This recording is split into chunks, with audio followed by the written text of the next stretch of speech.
Hello, guys, and welcome to the Stardom Cast, your weekly audio source of all things World Wonder Ring Stardom. I'm your host, Rob Goodwin. I'm joined, as ever, by Mr. Matt Turner. Matt Turner, how are you, my friend? I'm great, buddy. I'm great. And if you're watching on the YouTube feed, you can see that one Rob Goodwin is freezing over there. It looks like that he's was rolling around in the snow, and we're not too far off here in Pennsylvania. We don't have any snow, but between the cold and the wind chill that's going on, it's absolutely freezing. It feels like it's almost like the beginning of the year, or January. Like, doesn't it? Just really odd, Yeah. right? Yeah, it does. We've got friends who recently moved to New Zealand, and one of them was texting back and forth with Kirsty about how they got sunburn over their Christmas period. And I was like, I have absolutely no sympathy because I have chilblains. So again, I have absolutely no sympathy for it whatsoever.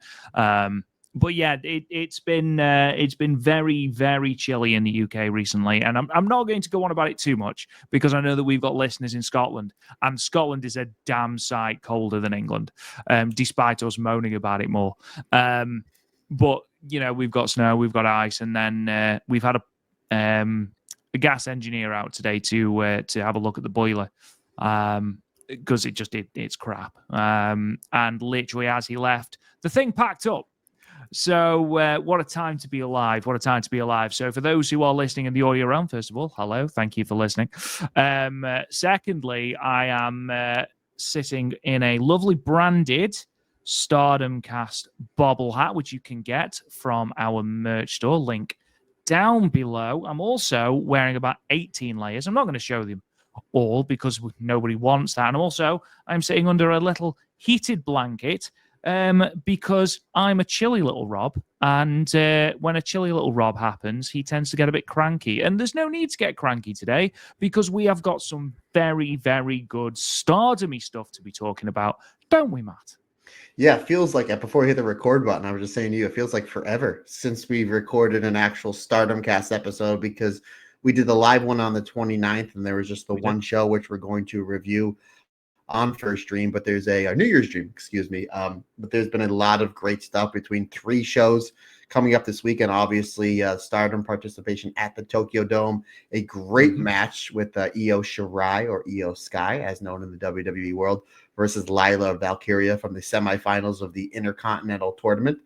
So yeah, a lot of really great stuff on task, and it's literally the first Stardom Cast of the year, my friend. So happy New Year and cheers to what'll be one of 84 million podcasts we will probably do this year, which I'm always looking forward to, brother. Always looking forward to. Yeah, I reckon we should do some more. You know, one or two more.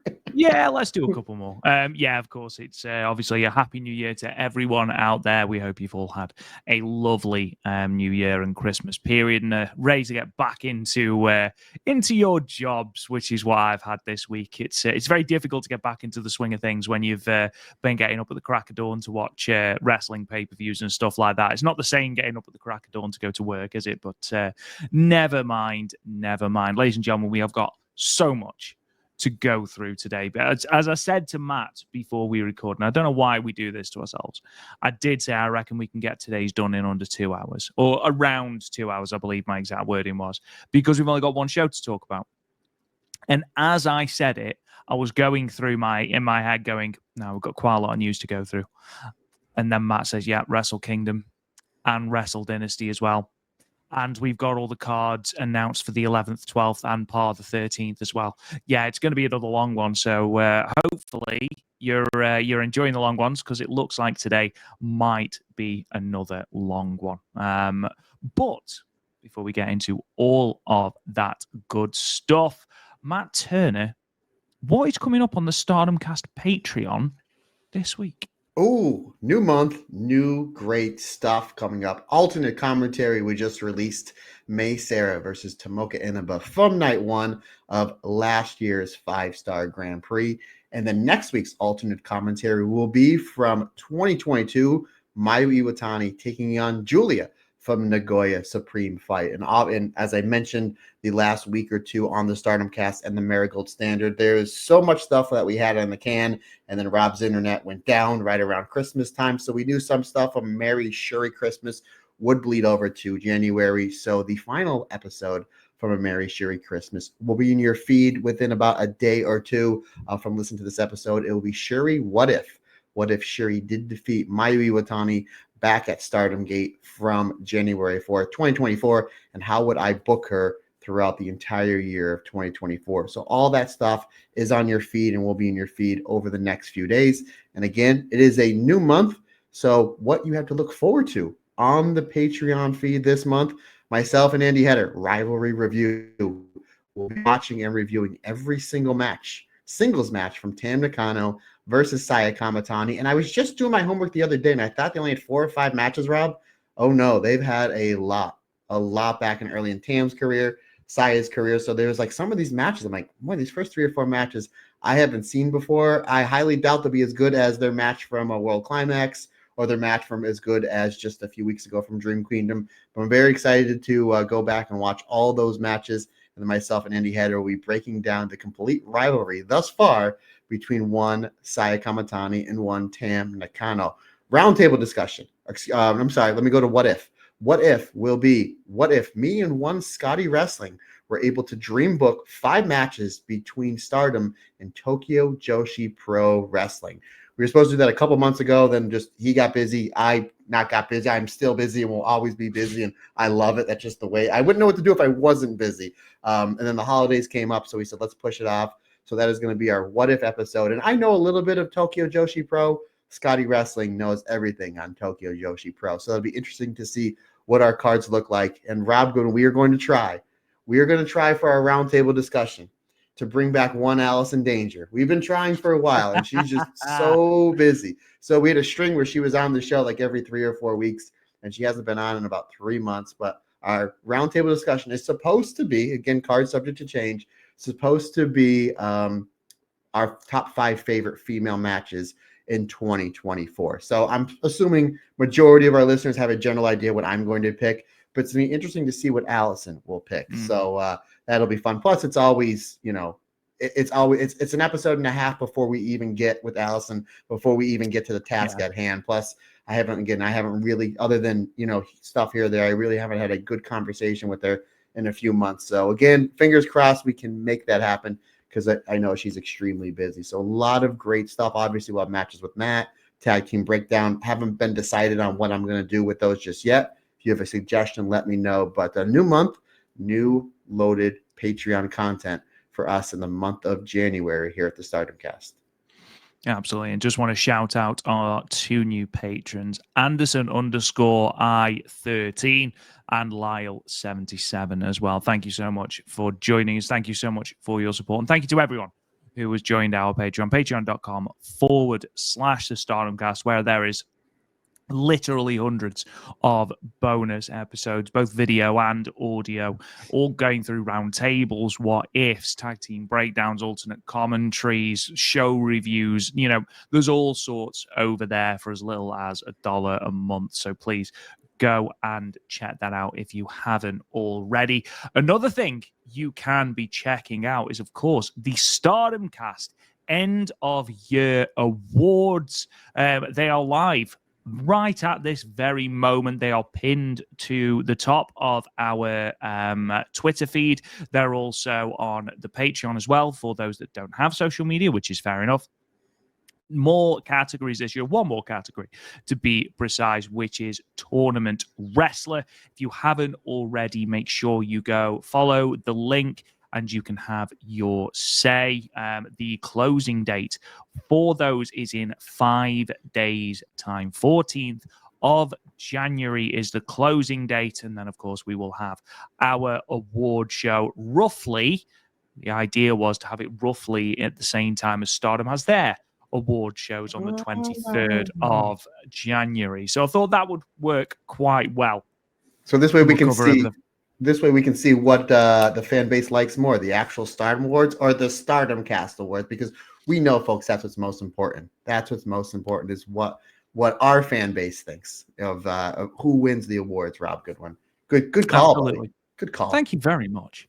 I will stick actually a link in the podcast description as well, just so it's easy for you to click as you're listening, because why not fill it out whilst you're listening? Some really, really close. We've had loads of votes already. Like, seriously, thank you.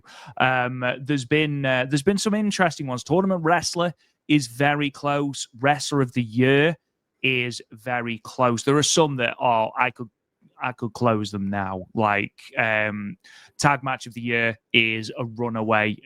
Faction of the Year is a runaway. Moment of the Year is a runaway as well, but not what you'd think. Though what makes me happy is there is more than one vote for Matt Turner versus the Sayek heel turn as feud of the year. So I've apologized for that in a minute. I was wrong. But I'm glad that Rob I saw that when I was scrolling through it, and I was like, oh, all right then. What a little jab at me, partner. Speaking of, speaking of Runaway, did you get a chance to watch Runaway Wrestler yet? I haven't. I will get a chance to watch it at some point, but with the 8,445 things I've been doing, I simply haven't had a chance. I know they said that they were going to pull it down on January 5th, so you might not be able to watch it. I could be wrong. I thought when they released the schedule where they were doing like all the interviews with the factions, aka Micah coming into each interview smashed, and then Natsupoi interviewing Okada and Konami, that one, which I thought was really, really funny. And then the last thing was Runaway Wrestler. But no, I think I told you, I watched it and I tried to do the translation. The translation wouldn't pull up. So I was like, I'll watch 5-10 minutes of this. And I wound up watching the whole movie because I was so enthralled. I'm like, this person's got to be EO. Is this person this? Are they referring to this thing that happened? A couple of things, they mixed up a little bit of the history, which is fine. They're going to do that. But I wound up watching the whole thing. And then I found out that once it's archived, you can go and put the American subtitles on it, and I think the subtitles just didn't catch up in time.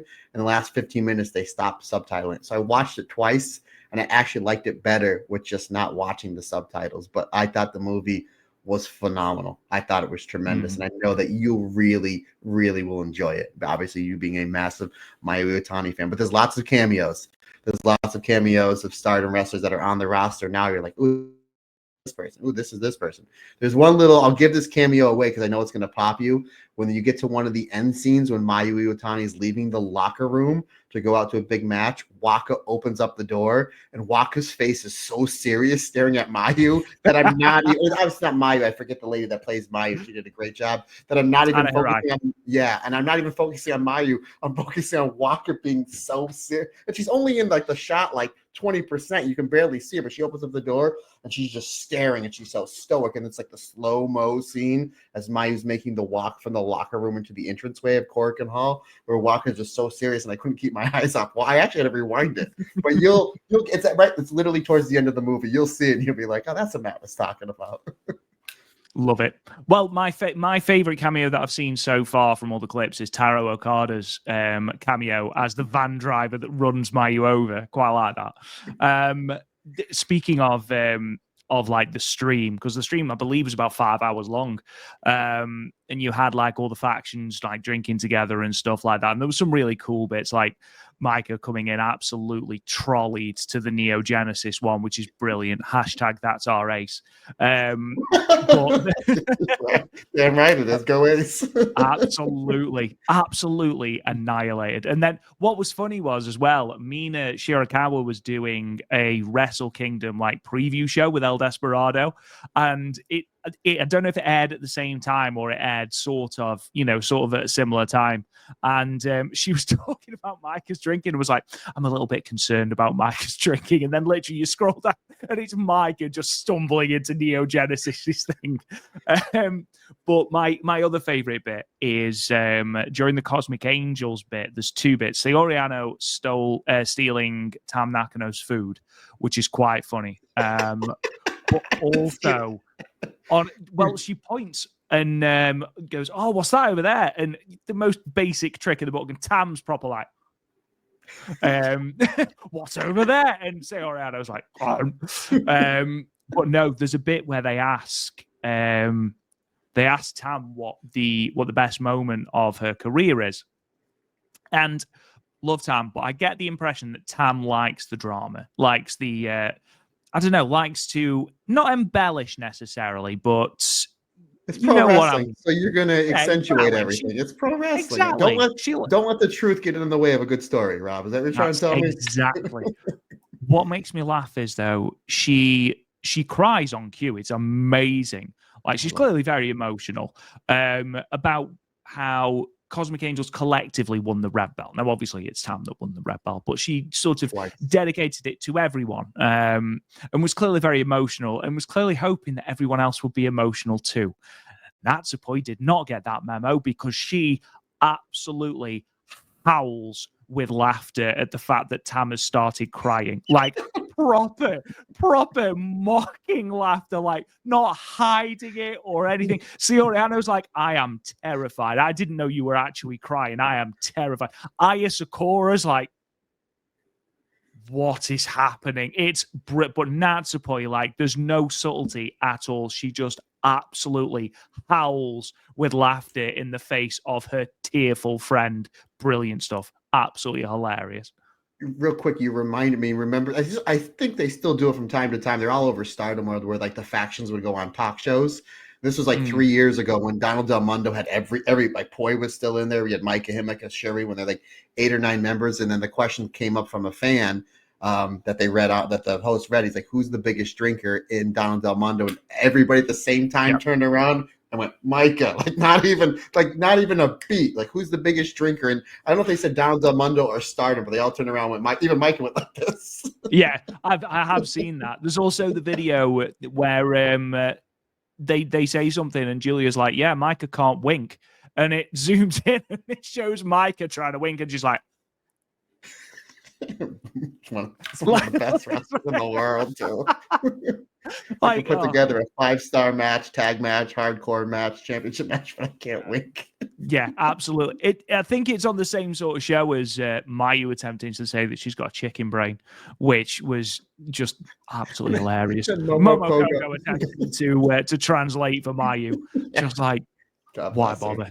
Why bother? Anyway, we got slightly sidetracked, as we often do. Let's kick into some of the news. Quite a lot coming out of the world of Stardom. We did release the Marigold Standard on Monday, so there is some of the news in regards to Marigold anyway on that show. So if we haven't covered it here, the chances are we've probably covered it on the Marigold Standard.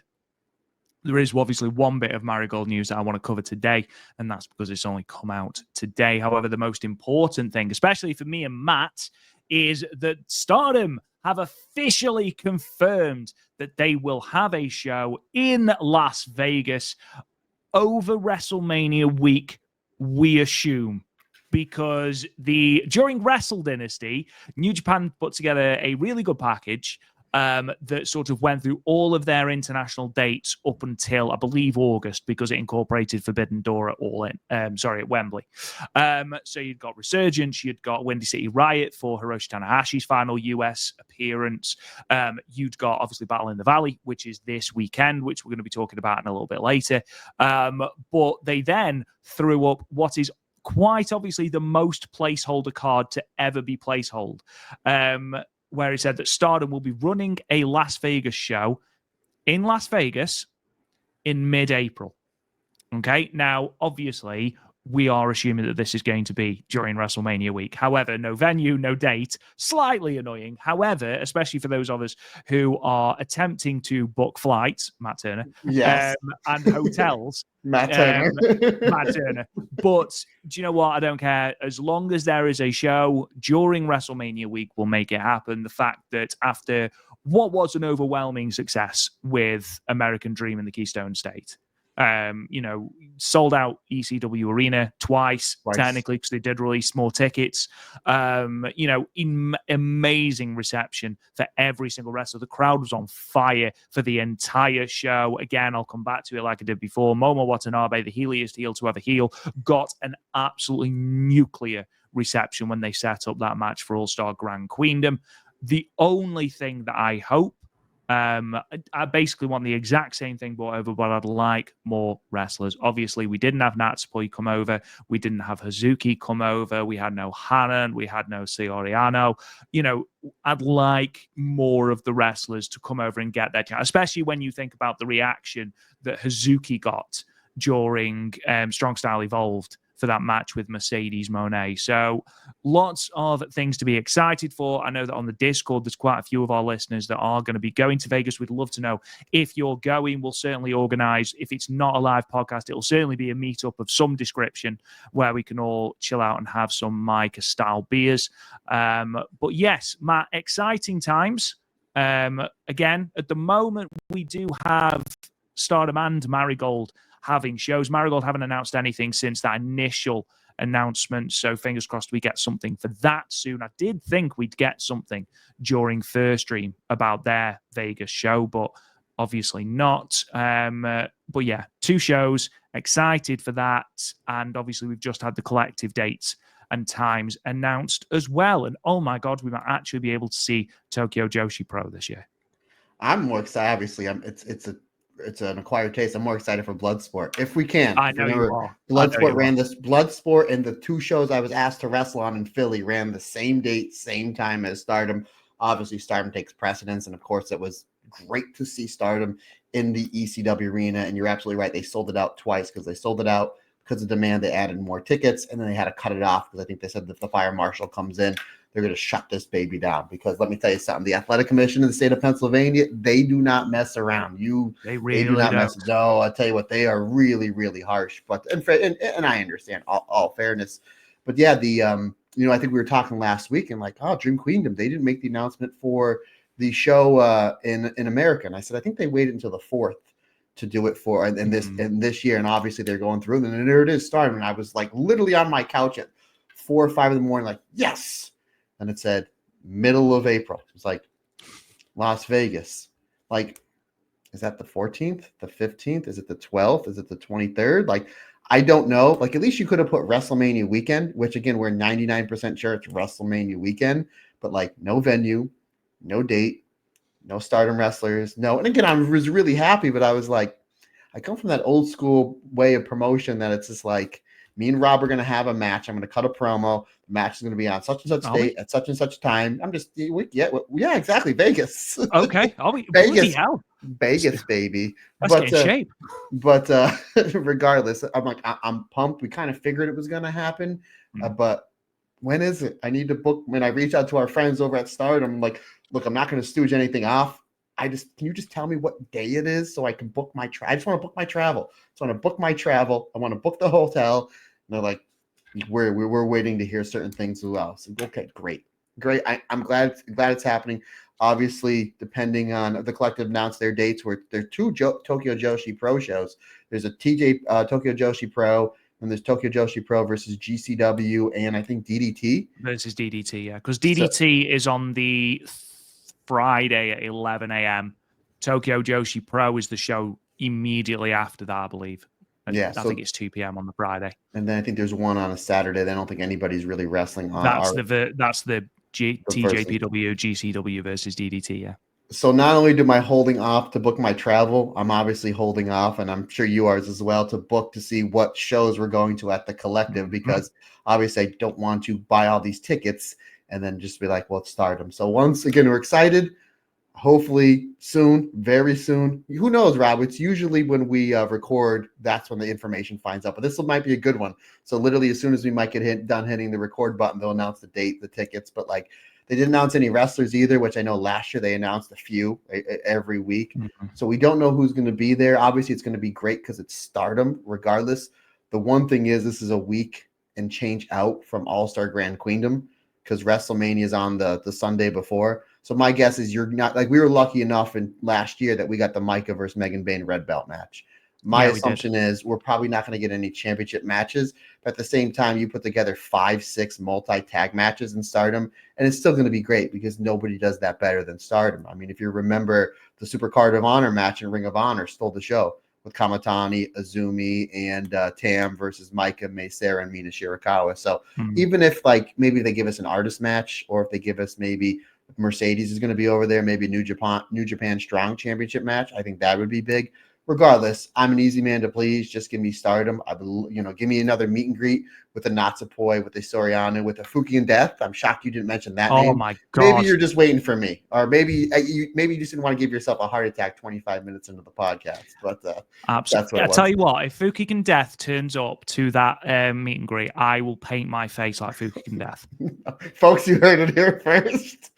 Death, Robican Death. And our significant others are going to be there, so that's going to be even funny. They are, yeah. Kirsty will 100% paint my face. 100%. Oh, 1000%. Dude, we gotta get you hammered in the parking lot. We'll paint your face up like the Ultimate Warrior. Oh, dude, I don't need to be hammered. I'll do it anyway. I just think it's more fun. Oh yeah, I mean, I will get hammered. I just saying it's not a necessity.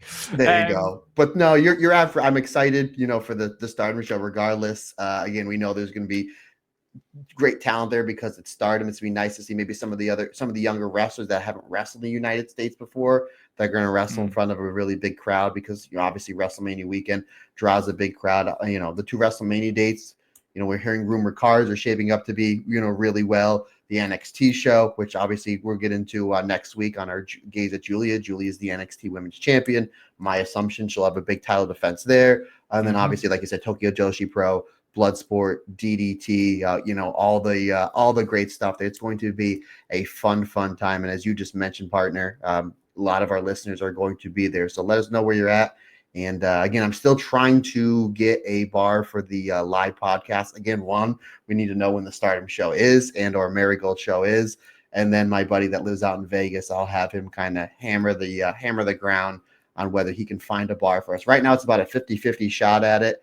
Because of logistics, I don't have really many connections in Las Vegas as I did obviously in Pennsylvania and Philadelphia. But regardless, if we can't do a live podcast, we'll just all get together, get some beers and whatnot, and then just talk about some pro wrestling, which is almost as fun. But regardless, my friend, it's literally right around the corner. It's exciting times, that's for sure. Absolutely. And I do have to disagree with you. I do think that the chances are, one of the most over people that we saw wrestle, and that's something as well. We haven't mentioned Spark Joshi. Spark Joshi have also announced that they're going to be running a show. That obviously hasn't been announced yet either, but obviously we don't know what's going to be happening with the Spark Joshi Championship.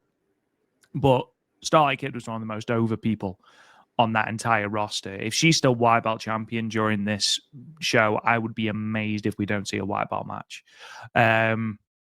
I am of the opinion, I was thinking about this because obviously I said it was quite funny that we got, dates, venues, and actual logos for all of the other shows except for the Stardom show. And obviously I know that in terms of WrestleMania week shows, venues are at a premium, rent is at a premium, visas as well is something we haven't spoken about with the Japanese wrestlers. So, there is a lot to go into it, hence why a lot of details, I imagine, are up in the air. But I'm also 99.9% sure they wouldn't have announced it had it, were there to be any foreseeable complications. Something that is interesting is, and I know that everyone is on Mayu Iwatani watch, especially after they post the photo of her Rossi and Taro Okada, which she actually put. I don't even know if I'm allowed to post this. And Rossi put in, this is just a commemorative photo on his own post. But it has made me realize that is around the time that Mayu's contract is up. So we might know a little bit more about whether Mayu is staying or going. I'm of the opinion that she's staying. And, we talked about that on our prediction video. Of course, we get things wrong, so who knows? We will see. She might turn up on the Marigold show. Who knows? But yes, very, very, very exciting. Lots of good things to happen. And obviously, hopefully, we will have some more details in the coming weeks in regards to that. Something a little bit more sour now is that Konami is set to miss the next set of shows due to the injury she sustained at Dream Queendom. When we did the live podcast on the evening of the 29th, our live podcast, thank you to everyone that showed up and interacted with us, watched, listened, whatever. It was a blast. I always enjoy doing that podcast, one of my favorite parts of the year. But we were talking about whether Konami was injured beforehand or was injured during the match. And I can't remember who it was, and I'm really, really sorry. Please let us know who it was. Actually said that they'd heard that it was during the match And that was why it was Misfits podcast. That's the one. Yes, it was. They'd heard that basically that's why the match was as smart. It was because of the kick. The kick had just connected wrong and had legit knocked Konami out. And apparently Tara Okada and people were backstage checking on her. It turns out that was the case. She was basically knocked out during this match. There's been no further announcement apart from the fact that she will be absent from shows. It was an injury sustained during the match with Shuri at Dream Queendom. No timetable announced for her return. She's not on any of the cards for the 11th, the 12th, and 13th. The 12th has only been partly announced, and there's only been 3 matches announced for the 13th. And we'll go into that. We'll go into that in a moment because they've certainly got their backs up against the wall, Stardom, trying to book shows because half their talent is missing. So we'll talk about that in a moment as well. But obviously, most important thing is that Konami gets better, gets well soon, doesn't rush back into the ring. We're looking forward to seeing her back in the ring, but not until she's ready, because especially if it is something like concussive symptoms, something like that, obviously, again, that's purely speculative. Nothing has been said. But if it is something like that, obviously, you don't always know the full extent of an injury like that immediately. So fingers crossed she is okay. And fingers crossed we see her back in the ring once she is fit and healthy.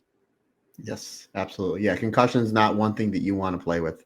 Sometimes you can work through an injury, not that it's subjective to. But yeah, when it comes to concussions, that's one that you want to make sure you're 100% ready to go, because some concussions, concussion protocol 7 to 10 days, but we've seen like the one with Adam Cole, he was out for like the better part of a year. So it's like, yeah, that's something that you want to make sure you're taking all your tests and seeing all your doctors and make sure you're cleared by more than one doctor. But yeah, we wish Konami nothing but a speedy and healthy and timely recovery.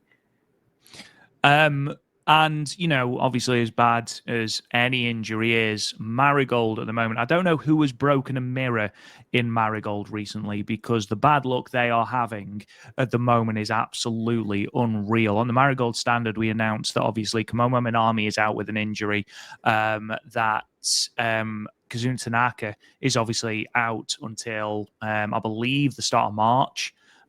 With a back injury. It was announced yesterday that Nagisa Takebana was out with a rib injury. She's only wrestled 3 matches. And that Riara, who is a freelancer, who we saw at the New Year Rumble, who I've got a feeling they've brought in as cover for some of the wrestlers that they've missed, she's going to be missing shows because she's got influenza. We have then today got confirmation of Koki Amare's injury. Obviously, for those who watched First Stream on the 3rd of January, her match with Chika Goto for the GHC Women's Championship was cut dramatically short when she went for a pump kick. Came down wrong. Basically, you saw her left leg buckle, a right leg. Left leg. I can't remember which leg it was. One of them, anyway, has buckled, and basically from there they've had to try to take it home. It didn't look good. I was quietly confident. I was quietly hoping, not confident. I was quietly hoping that because she was able to sort of limp from the ring, and she hadn't had to be stretched out or anything like that, I was desperately hoping that it wasn't as bad as it looked. Unfortunately, she's come out today. Marigold ran a press conference to set things up for their 19th of January Korakuen Hall show. Unfortunately, Koki's come out on crutches and she's torn her ACL, which is pretty much the worst injury she could possibly have when it comes to your knee. It's an absolutely horrifying injury, which, to be honest, how much of a badass is Koki Amare that she tore her ACL and hit a picture-perfect amethyst butterfly? Like, credit where credit's due. I'll be honest with you, Ralph, but now I never had that bad of an injury, but just looking at it from a wrestler's aspect, and again, I'm nowhere near as good as Koki Amare even on my best day. The hardest part of that is climbing the rope. like Absolutely. climbing because I know you're as clumsy as me. So there's times that I climb and I mean that in the best way. You know, I love you. Oh yeah, We're one and the same. There's times I climb the top rope and I'm like, I feel like I'm going to fall off, and I'm healthy because I'm uncoordinated. That's why I do the superplex. I let my opponent get to the top rope. I do the big palm strike. You know, and then this way, if I fall, I'm falling back anyway. So that's the way I was going anyway. So the fact she climbed the top rope with a torn ACL and then did the amethyst butterfly, that's, again, the amethyst butterfly is crazy enough. And you're right, it's picture perfect. But for her to climb the top rope with that injury, yeah, that's a badass right there. No doubt about it. And it's not just that either. When she's crouched on the top rope, waiting to then, from a crouched position on the top rope, to then stand up, all of that is in the knees. So to do that with a torn ACL is like incredible. And the fact that she does the amethyst butterfly and your natural landing for the amethyst butterfly is on your front and your knees, because your front lands on Chikagoto. So landing on her knees, absolute badass. Probably quite ill-advised in terms of your actual injury, but badass. Absolute badass. Horrifying news for Koki. Obviously, she's been getting this mega push. She's been in so many of Marigold's main events. She's obviously someone from the actress cohort that Marigold are very, very high on, see as a future star. So to get this injury at any time is obviously devastating, but to get it now for Koki is absolutely horrifying. She tried to bring some levity to the entire situation by saying she wanted to be back by May. Now, look, that might just be blind positivity. We don't know the grade of the tear in her ACL. A tear is a tear. It's going to be serious. However, if you're looking at Stardom, for example, now I know that Amisori had a torn ACL and a meniscus injury as well, which is why she's been out significantly longer. We know that Fukigen Death, or Kaori Yoneyama, she tore her ACL and she was back in 4 months. Now, Fukigen Death is a comedy wrestler, does nowhere near the same amount of impact moves that Koki Amare does. Whether that is just blind optimism, I don't know. I personally would be absolutely amazed if we see Koki Amare on that Shine Forever show. I hope to God we do, but only if she's 100% fit. We have seen countless, you bring it up every time we've talked about it in the last couple of weeks, Saki Kashima, wrestling with a foot injury, had been wrestling with it for ages, to the point where in April, when we were in the ECW arena, we were like, is Saki Kashima injured? Like, she looked to be moving a bit slower, and then we saw her with all the strapping. She came back and then had to go off again because she'd come back too early and hurt herself. We saw it with Kazuna Tanaka in Marigold, where she came back too early and then has had to go off for an even longer extended time. Now, obviously, I know that there is a sentimental reason that Koki Amare will want to come back for that show, the retirement of Nanae Takahashi. And I understand her desire to want to wrestle on that show. However, if it's a detriment to her health, someone needs to take her aside and go, look, you can be at the show, absolutely. You're not going to be wrestling at that show. Because, again, I don't know. I know that in terms of calf injuries, which are my specialty. He looks at my camera. Oh, yeah. So romantically, too. He looked at you dead in the eye. Absolutely. Tom Stone. I know all about torn calves. Tom Stone. Obviously, there's degrees of tear. You know, the lowest degree can be fixed in a couple of weeks. The other one is basically what I did, which is where I literally tore it off the bone. It was flapping around like a windsock. Yeah, there was a hole in everything. You can still feel the hole. Kirsty won't touch it. Much as I often go, oh, come on, put your finger in the hole. I can't wait. Now I can't wait for Vegas because I get a couple drinks in me. I'm going to instigate things. Absolutely. And Amber's like, what are you doing? Stop it. I'm putting my finger in his hole. It's a PG podcast. Shouldn't have said that. Koki Amare. Anyway, Koki Amare. Yeah, I don't know if it's the same with an ACL. It could just be a tear is a tear, and this is your prognosis. Obviously, I hope that she is back soon because I really like Koki Amare. she has said that she doesn't want to drop the GHC Women's Championship as well. She's like, if they'll let me, I'd love to hold it. Yeah, depends how long you're out for, Koki. But obviously, again, similar with the Konami news story, the main thing is that Koki Amore, when she comes back at the right time, when she is fit, when she is healthy, because we've seen countless times where an ACL injury, it's not just about the injury itself, it's also about the aftercare. You know, if you go too hard, you are going to do it again, because it's natural, it's physics that the more you weaken something, the less it's going to be able to cope before it goes again. So I'm hoping beyond hope it's not a serious tear. But again, I'm not a doctor. I don't know if there is just one type of tear or if it's just a case of a tear's a tear. You're going to be out for 9 months. Yeah, and it's this is a terrible time. Now, I mean, we say it all the time. It's not a good time. Never a good time to get injured. This is terrible for not only Koki, but Marigold.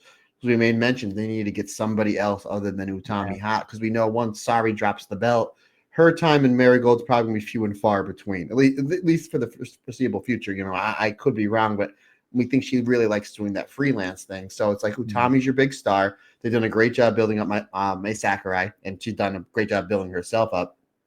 Or my Sakurai, excuse me. And Koki Amore, we mentioned they got to get somebody else hot, and Koki Amore is that person. We've noticed, especially since she won the GHC Women's Championship, that the house are getting fuller. It was a combination, a little bit of everything, but I think Koki was kind of that underneath spark that really helped light that fire. And then she's in a big match in front of 1,800 people. It was very well built up over the past, 4 or 5 weeks. And then she gets injured, and then just like, we don't know. We didn't, you're right. She finished the match. She was able to leave on her own. We don't hear anything for a day or two. So we think, well, maybe it's just a sprain. Maybe she'll be out for 6 to 8 weeks as a precautionary, and then she'll be okay. And then as we're recording this, today, they do the press conference that she tore her ACL. And yeah, she wants to be back for that show in May. It's just like, I get it. Like, that you want to be there for the big show with Nanae Takahashi's retirement. It's going to be a huge, hugely attended and watched show. But if she comes back too early and it happens again, she can be out 14 to 18 months.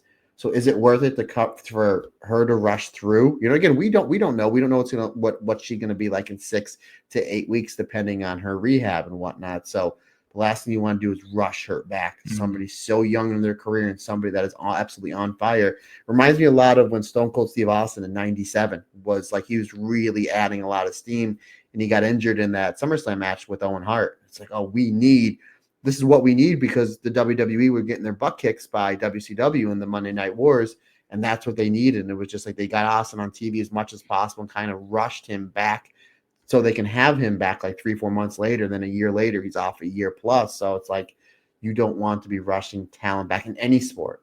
I guess maybe like the one way to kind of see around it is, if she's okay enough, maybe put her in like an 8 or 10 person tag, which like just you have her presence there. That's maybe one way to get around it. She does like very, very little. But yeah, at the same time, and we'll see what happens the next 6 to 8 weeks to see how her rehab is going. But yeah, the last thing that you want is rushing any talent back, especially Koki Amore, who is, in my opinion, right underneath Utami as the biggest star in this company that has caught fire over the last, 2 or 3 months, especially with this fantastic first dream show. So yeah, it's unfortunate. We wish her well, but the last thing that I think any of us want to see is she's brought back too early, and then she's back on the shelf, for another year or so. I think as well, you've said about being in an 8-woman tag. What is Koki Amore's main offense? Her offensive arsenal is almost exclusively kicks at the moment. She utilizes that pump kick excessively. And what did she get injured doing? The pump kick. The last thing you want is then for her to come back and continue to wrestle like that. I wouldn't risk her. Obviously, you look at recent ACL injuries from like Cora Jade, for example, in NXT. She straight away had surgery, and obviously it's a lot different in the WWE than it is in Japan, especially in a smaller promotion. I don't know whether the injury needs surgery.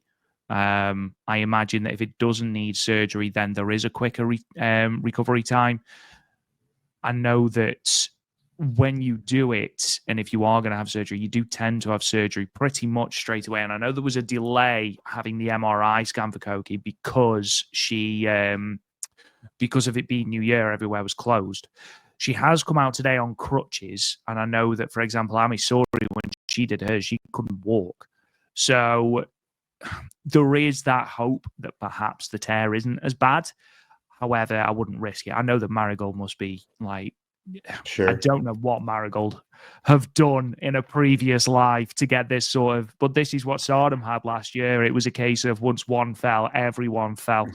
I mean, they've had to change the card for obviously the shows that they've announced because, like I said, Nagisa Takibana and Riara are both out of those shows. So, again, all we can do is wish Koki Amare the absolute best and hope that she recovers and she doesn't rush herself back to the ring. Because, we've seen it with Kazuna Tanaka, who has, said, even after going off again, has said how much she wants to get back desperately to, ascend to the top of the company. And admirable as that is, and, it's great to see that determination and that desire and that passion.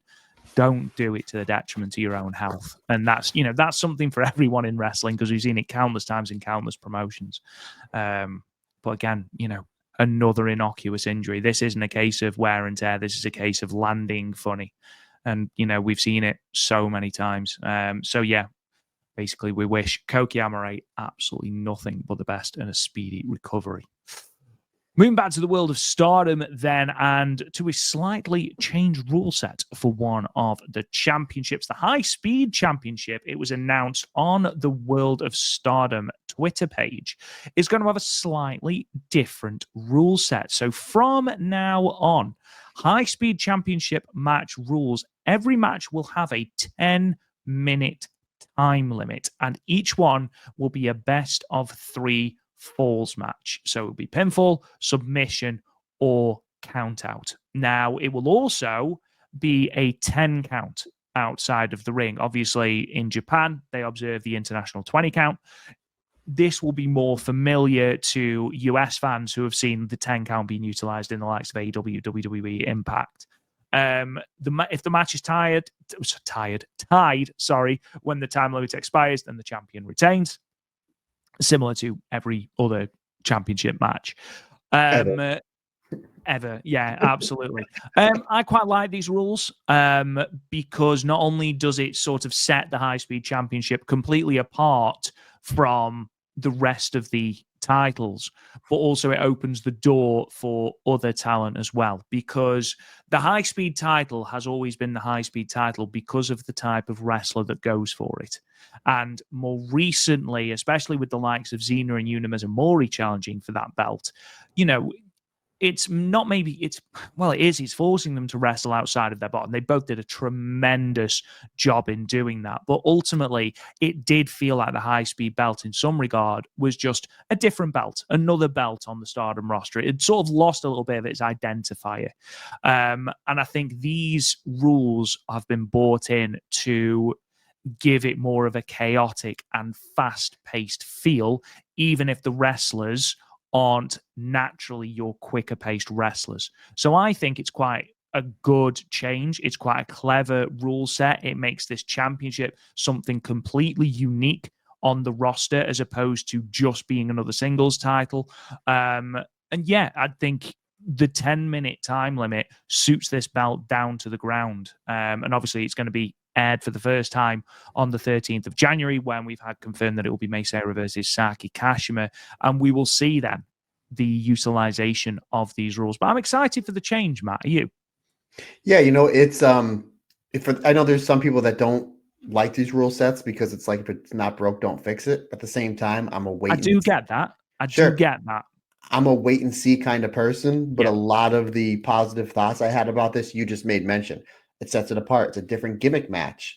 Not only that, but if you want to upset the champ, or you want to be the new champion, you have to beat the champion twice in under 10 minutes. So you really, really got to earn that championship match. So yeah, it's going to be like, ooh, high speed match. Don't blink and you'll miss it, because you're going to see anywhere between 2 to 3 fall, or they can go the full 10 minutes without a fall. But that's another option as well. I like the 10 count, which I think the first few years in Stardom, the High Speed Championship was the 10 count. on the floor. I think they did that, and I think they changed it a couple years ago. I could be wrong, but I remember reading that somewhere. But I like the 10 count on the floor. Again, it's more the American style. But yeah, this is going to be different because it's like, again, blink and you'll miss it. And they're starting off with a really good one because Mei Sarah is like the fastest high-speed wrestler ever. And Saki Kashima is somebody that can beat you really, really quick with the most dangerous move in all pro wrestling, the Kishi Kasai. And now she's in this thing where she's stealing a lot of her opponent's finishers. We've seen her do the Azumi Sushi. We've seen her do the Kuma roll. Don't be shocked if we see her doing the shooting star on Mei Sarah in Korakuen Hall coming up this Monday. But yeah, it's interesting. And again, it sets it apart. It's a different gimmick now, and it's going to make the high speed championship something really, really important, something different in these loaded Stardom shows going forward. And they can always go to, like, if Mei Sarah is having this long championship run, they can always go to, hey, one time only on such and such pay-per-view, we're going to go back to the old rules just for one time and then bring it back. It's pro wrestling. Not everything's always set in stone. But I do like these rules. Again, 10 minutes, 2 out of 3 falls. It's something different. Yeah, excited for it. Yeah, absolutely. I like I say, you look back, and especially there was a match when Natsupoi and Starlight Kid went to a 30-minute time limit draw, and I believe it was the main event of Korakuen. Great match, really, really good match. Wasn't a high-speed championship match though. And I think that was where I was like, right, okay, this is just becoming more of another singles belt on the roster. 2 high-speed wrestlers, Natsupoi and Starlight Kid, but they wrestled what was effectively a white belt match. And that's not what the high-speed belt is. And I think this rule set does bring it back to the origins of the high-speed title. You're going to see more of, thinking back to Hazuki, for example, that was trying to win every match as quickly as humanly possible, trying to do every match below 5 minutes and stuff like that. We are going to see that. And again, it does open the door for more people like, maybe a Rani Yagami or Arena, those that aren't, necessarily classed as high-speed wrestlers, because they are wrestling a high-speed rule set. Sorry, it opens those doors for them. So yeah, I'm all for it. Again, I might be eating crow in 6, 7, 8 weeks, and I'm like, these rules don't work. Okay, but for now, I think the proof is in the pudding. We'll watch it. We'll see what happens. But I personally, at the moment, I like the rules. I think it sets the belt apart, makes it unique. With you, partner. I'm with you. Moving on to this weekend then. So Battle in the Valley in the San Jose Civic Center will be happening the 11th of January. New Japan Pro Wrestling's first American show of 2025. Obviously, we already knew that Mayu Iwatani was going to be on that show, participating in Sumi Sakai's retirement 6-person tag match alongside Hiromu Takahashi and Yuka Sakazaki against the team of, and I still can't get my head around this, Sumi Sakai, Evil, and Show. Just, okay. So for one night only, apparently, Sumi Sakai is joining the House of Torture. But on the poster for the show, we knew that we were getting Maika, we knew we were getting Mina Shirakawa, we knew we were getting Hanako, and we knew we were getting Azumi on this show. And they announced the entirety of the card, and these women were nowhere to be found. And it was like, what's going on? What? I'm sure that they were on there. It looked like them, right? It looked like them, right? Definitely looked like them. Yeah, definitely. Anyway, it was eventually announced a bit later than the rest of the card that we are, in fact, getting these women on the card. It is going to be an 8-woman elimination tag team match. So it's a 1-4 match, no limit, no time limit. And it's going to be EXV, Mina Shirakawa, Maika, and Hanako teaming with recently signed to AEW Viva Van against the team of Anna Jay, Trish Adora, Johnny Robbie, and Azumi. So that's going to be very exciting as well. And I do wonder if that's going to be some way of setting up number 1 contenders for Mercedes Moné's New Japan Strong Women's Championship. We'll see. I'm extremely excited for this match. I think it's going to be great. I think it's going to be high-paced. Great to see Maika getting her New Japan debut. And been far too long for that to happen. I'm excited to see more from Viva Van. Anna Jay obviously getting a little bit of a push at the moment in New Japan. Azumi's massively over me and Shirakawa's. It's going to be a very, very, very good match, even if I don't necessarily see it getting a lot of time. Rob, what's your? I know it's elimination match. Is it the Stardom rules over the top rope, or we don't know? Just pinfall submission. I imagine it is just pinfall or submission. Who is your quick prediction? Quick prediction. Who is what team's going to win, and what are going to be the survivors? If I'm going to throw a Survivor Series reference, will it be a sole survivor or one or two survivors? Okay, so I am going to go with Team Azumi. I agree. And I think it'll be Azumi and Anna Jay as the sole survivors. Ooh, well, they won't be sole survivors. Soul would be one, buddy. But all right. Look at me knowing English language. I cannot wait to go downstairs and tell Amber I understood the English language for once in my life. she's gonna be. Nah, I wouldn't say she's gonna be impressed, but I'm gonna say it's Azumi. I think they're gonna be building towards, because obviously Mercedes had that great three-way at Sakura Genesis back in 2023 with Azumi and Hazuki, and we know that she wants to do those singles match. She had the one with Hazuki. And that one went really, really well. I think she's going to want that one with Azumi, especially with all this new Azumi love going around the world with her phenomenal match, which we'll get into later, with Mayu at the Tokyo Dome. So I think they're going to eventually build to an Azumi Mercedes match, whether it happens in Yokohama, whether it happens on an AEW show, whether it's a New Japan Strong show. I don't know. It's really, the possibilities are endless where that match can happen. States for New Japan, Japan for New Japan, Stardom. It really is really endless. Maybe we luck out and we get that in Vegas, baby. But Vegas, baby. It's going to be interesting because last time Micah was in the United States, and again, we talk about it all the time that Momo Watanabe on the ECW Arena show was the second most over person on that show, where the most over person was Micah. So it's going to be interesting to see how well of a reaction that Micah gets. Been Viva Van, who's been crushing it. Nice to see her on the EXV team. EXV. Van. See what I did there? Oh, nice. I like that. I'm on a roll. End the podcast, buddy.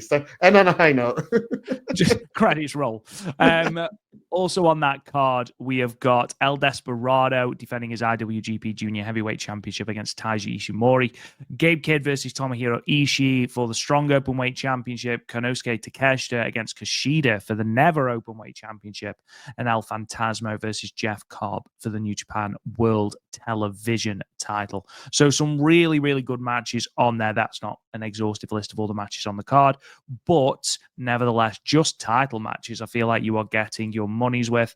It will air on pay-per-view on New Japan World, and you can also purchase it through Triller TV as well. So definitely worth checking out. And just FYI, the 2023 Battle in the Valley has just been uploaded in full on New Japan's YouTube channel. The one with Kazuchika Okada versus Hiroshi Tanahashi and Mercedes Mone versus Kairi. So that's free on YouTube at the moment if you want to check that out. Two great matches, and that's real quick side, buddy. That's when Mercedes came out in her Hana Kimura tribute gear. Just want to point that out. It is indeed. Last two bits of news, a bit of Rani Yagami love. She is going to be challenging Chii for the Sendai Girls Junior Championship on January 29th. The newly rechristened Pro Wrestling Evolution, which is Chi-Chi's home promotion, have announced their latest card, which is the President Suwama's new president inauguration commemoration event. Nice and snappy title, which is going to be Evolution's first ever show in Shinkiba First Ring. The full card has been announced, and there are other Stardom alum on there. Kaori Oniyama will be wrestling, as will Hiroyo Matsumoto. But the main event is going to be Chi-Chi versus Rani Yagami, with Chi-Chi defending that Sendai Girls Junior Championship for a third time after she wrestled Aya Sakura in a match we're going to be talking about a little bit later. And then the last bit of news, and this is just very, very quickly because we've already touched on it, Giulia. Giulia has won the NXT Women's Championship, and do you know what? I couldn't be happier. because genuinely you saw how much this meant to her. She's becoming only the third person ever to hold the World of Stardom Championship and the NXT Women's Championship. Obviously, the other two, Io Sky and Kairi Sane. Giulia ended Roxanne Perez's 276-day reign to become the 21st NXT Women's Champion at New Year's Evil on Tuesday. Fantastic for Giulia to already be at the summit of NXT, already at the summit of the NXT women's division. Credit must go to Roxanne Perez for how much she has done for that women's division, as they've sort of gone through a little bit of a rebuild, I think, as a lot of people went up to went up to the main roster and things like that. I think Roxanne Perez has done a tremendous job. But to have Giulia at the pinnacle of that division, meaning we probably get a Giulia title match in Las Vegas for NXT, what will presumably be Stand and Deliver. Very exciting. Excellent to see Giulia at the top.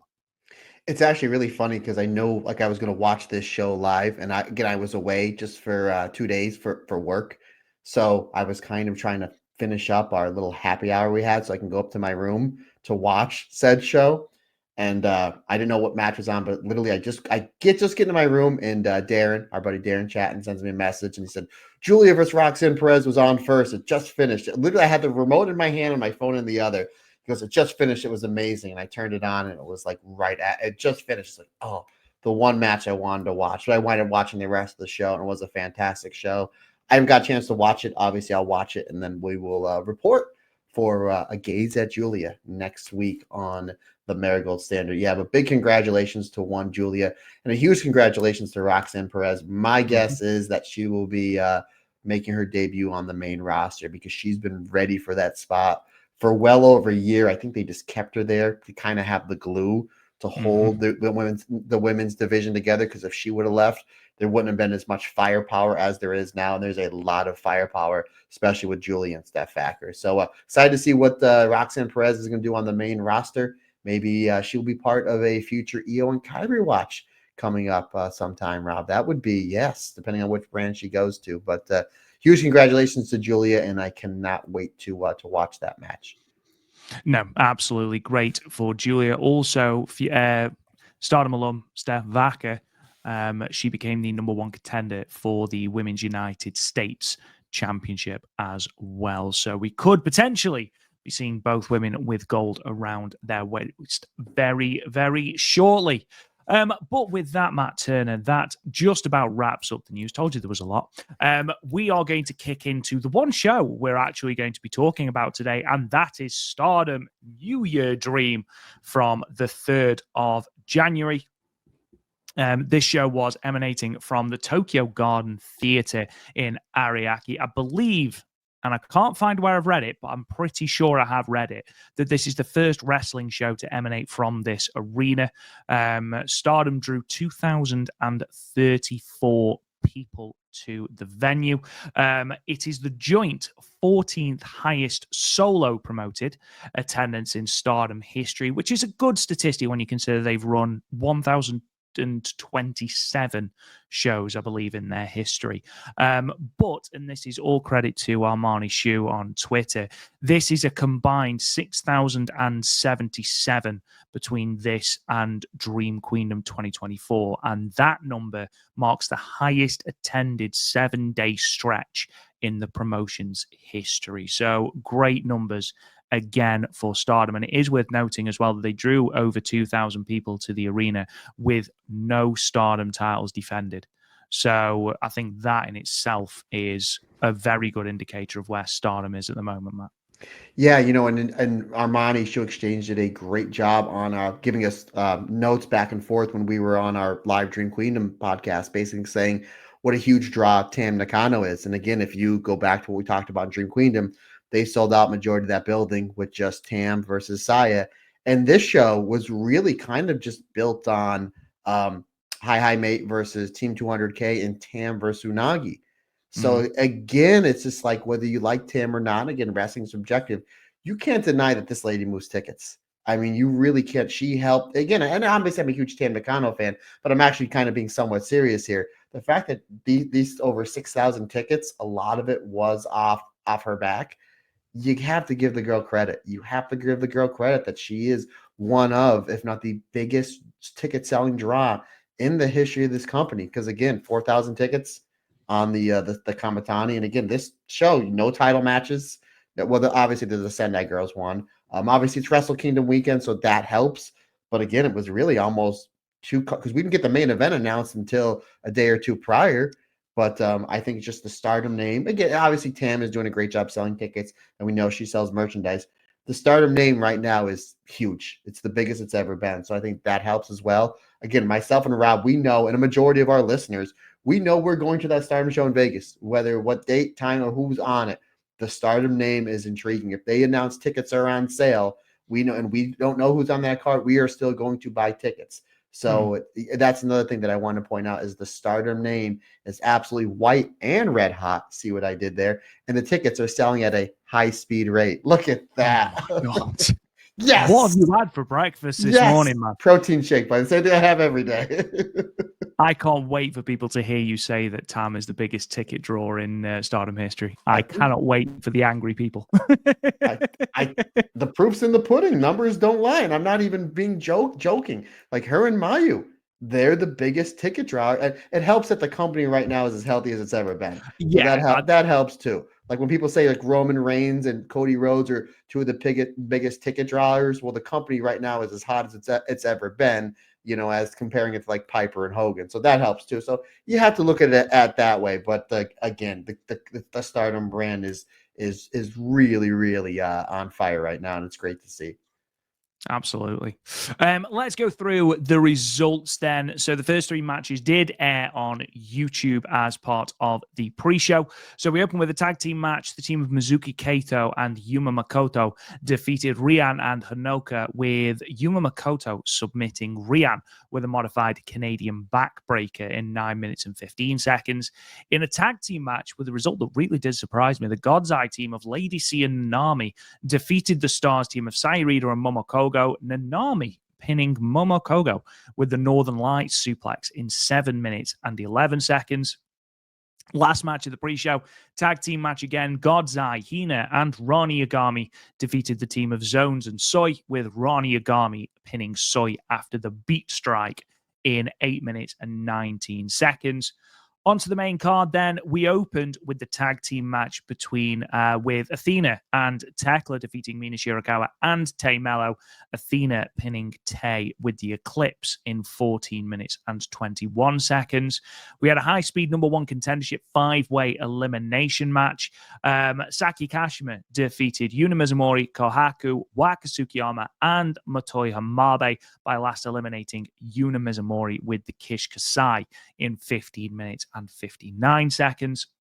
Tag team match next. The hate team of Rina and Ruaka defeated the team of Manami and Hanan, with Ruaka pinning Hanan with the freezer drop in 10 minutes and 8 seconds. In the Sendai Girls Junior Championship match, which was my low-key banger of the show, the champion Chii defeated Aya Sakura with a backdrop holding 15 minutes and 9 seconds. Seriously, go and check that match out. 6-woman tag team match next. The God's Eye team of Shiori, Tomoka Inaba, and the debuting Kyoka Kotatsu defeated the hate team of Momo Watanabe, Fukigen Death, and Azusa Inaba. Kyoko Kotatsu submitting Fukigen Death with the cross arm breaker in 7 minutes and 4 seconds. In a Wrestle Kingdom preview 6-woman tag team match, the Stars team of Mai Iwatani, Hazuki, and Koguma defeated the Neo Genesis team of Azumi Meisero and Mio Amasaki. Mai Iwatani pinning Meisero with the Azumi Sushi in 10 minutes and 43 seconds. 6-woman tag team match. Good God, there were some matches on this show. Cosmic Angels team of Shiori Ano, Natsupoi, and Sayaka Kurora defeated the team of Natsuko Tora, Don't Matsumoto, and Zap, with Sayaka Kurora pinning former World of Stardom champion Natsuko Tora with a jackknife pin in 6 minutes and 56 seconds. In a special tag team match, the Cup High Mate team of Maika and Hanako defeated the Team 200 kg team of Chihiro Hashimoto and Yu. Maika pinning Yu with a last ride powerbomb counter in 18 minutes and 10 seconds. Semi-main event, the singles match, Korea versus Korea. he says in inverted commas. Match between Tam Nakano and Unagi ended with Tam Nakano pinning Sayaka with the Tiger suplex in 17 minutes and 2 seconds. And then in your main event, Crazy Tiger Girl, Starlight Kid, and Suzu Suzuki defeated the hate team of Momo Watanabe, double time Momo, by the way, and Saya Kamatani with the Locomotion German suplex in 15 minutes and 43 seconds. Matt, let's kick straight into the pre-show then. Mizuki Kato and Yuma Makoto, Rian and Hanoka. I'm a massive fan of Hanoka. I haven't seen enough of her, but I love what I've seen on the New Blood shows, and I love what I saw here as well for the limited time that we got. Overall, I thought this was a fun opening match. What was your opinion, especially what was your opinion of Mizuki Kato and Yuma Makoto?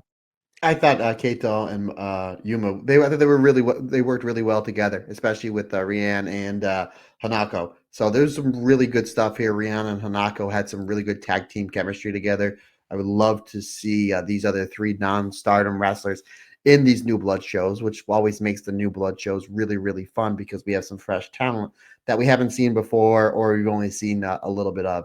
But again, regardless, a fun opener. The fact that it almost went 10 minutes, I thought was surprising. Sometimes they'll give them 5 or 6 and everybody will just kind of hit their spots. But no, they did a great job telling a really, really solid story. And I thought this would have been a good opportunity to get Rihanna win in front of over 2,000 people. But regardless, that did not happen here. She's the one that ate the pinfall. But really, really fun stuff. And would like to see the team of Yuma and Mizuki back over in Stardom. Again, whether it's on a pre-show or whether it's on a New Blood show. I thought this was a fun way to start off the new year. I had it at 3.25 stars. Moving on then to, as I mentioned, a match that really surprised me with God's Eye defeating Stars.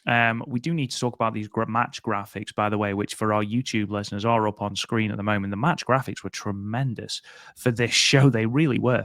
But yeah, Momokogo eating the pin and to Nanami as well, which didn't surprise me that Nanami got the pin. Nanami's tremendous. But I think if you are going to give the win to God's Eye, I feel like Lady C needs it significantly more. And the fact that we have dealt Momokogo another loss when it felt like Momokogo was on something of a, not necessarily the crest of a wave, but in terms of her momentum was on a little bit of an upswing, was a little bit surprising, especially as it was the pre-show. And in the grand scheme of things, not to be, dismissive at all, when the grand scheme of things wasn't that important, it does surprise me that Momokogo had the pinfall here. Yeah, not only that, but you have Saida just coming off the big Goddess of Stardom championship win. So obviously she didn't eat the fall here, but she's on the team that eats the L. So I thought this would have been a win for Stars, but again, you want to give it to the God's Eye team. That's great. I agree that Lady C, who's really, really, I mean, she's taking a personal almost challenge to herself to go out and be the hardest worker in any match, whether it's Saida, whether it's Saya Kamatani. She really, really goes out there and puts 110% in there. So, but we very much like the match we just talked about. They start them on these pre-shows or on some of these New Blood shows, have no problem putting over non-Stardom talent because I mean it's a good experiment too, because you never know what reaction they're going to get. They get a really good reaction and they gel well with somebody, whether it's on the same side or an opposite side. That's somebody that they may want to add to more Stardom shows, or if they're available, sign them to a Stardom contract. But regardless, excellent stuff here. Ida and Momokogo work really well together. Again, it doesn't seem to me with these 6 wrestlers and Stars, it doesn't matter which way you slice them up.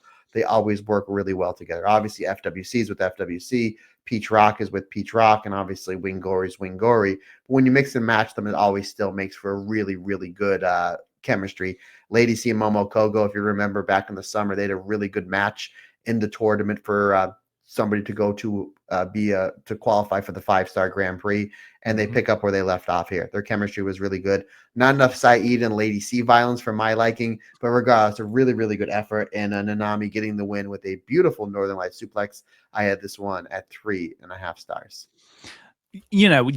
Yes, I am surprised that they dealt Momokogo the loss, but I suppose in the grand scheme of things, we've just come off a year which can definitely be described as God's Eye's weakest. as a unit. And we can sort of see that they are rehabbing God's Eye's image. Obviously, we've had the addition, it seems, even though it's not technically official yet, I don't think, of Kyoko Komatsu. We've also obviously got Syuri now back to her ass-kicking best. So, you know, this was necessary, I suppose, for the rehabilitation of God's Eye. But again, it does seem a shame for it to be at the expense of Momo Kogo. Moving on to the next match, and the good vibes continue for God's Eye with Ron Yagami and Hina defeating Zones and Soy, which is obviously the positives of this coming twofold. Ron Yagami would obviously go on, as we've already mentioned in the news, to go on to challenge Chii for the Sendai Girls Junior Championship. But also, we get a Stardom victory over Zones and Chii on the last New Blood show, or New Blood West 2, I believe, were very, very disrespectful of the opponents that they were given, and didn't believe them to be of the correct caliber. So to get a victory over Zones and Soy here, I think was good for Hina and Ron and Matt. Yeah, and again, if you're watching on the YouTube feed, Rob just made mention about how great these graphics are, and this looks awesome with Soy doing the big yell, and then the dragon is right by her head with lightning shooting out of its mouth. Looks awesome, doesn't it? That looks awesome. This is like an underneath tag match. The graphic, I can't stop looking at it.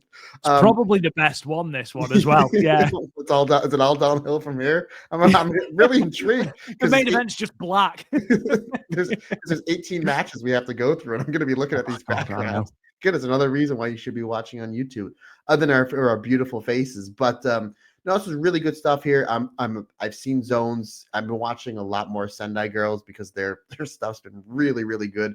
Zones is terrific here. Yeah. Zones and Soy, from what I've seen, Soy from the last New Blood show, I'm really impressed with her. This was a great vehicle to build up Ron Yagami. Hina was terrific here as well. And again, Hina and Rina, once they're full-time on this roster, once they're done with school, which I think is later this year, I could be wrong. If they do want to be on this roster full-time, they're going to shoot up the card really fast, really quick, because they're both really, really terrific, especially Rina, but Hina's not too far behind. I thought Hina here looked great, but this was just building up Ron Yagami, and then we found out why. Really, really solid outing. The fact that they gave 3 matches free on the YouTube, I thought was really, really cool. I had this one at 3.5 stars. Fun stuff, and it makes me want to see Rob Goodwin. And I don't know if you agree with me. I really want to see a singles match with Zones and one Ron Yagami. I knew you were going to say that, and I thought the exact same thing. Yeah, that would be really, really cool, because you've got Zones, who's very powerful, and you've got Ron Yagami, whose striking is still quite underrated. And I think that's simply because she is in a faction with Tomoka Inaba and Syuri, and now Komatsu as well. So, like. We said they need a firepower. You remember back in the summer, like, man, they really need some firepower. Well, they got it quick. Between now, more Tomoka. We're building Syuri back up. Ronnie Yagami's come a long way in such a short time. And then we have a legit striker in Kyoko. So it's just like, oh, there it is. We wanted it. We got it.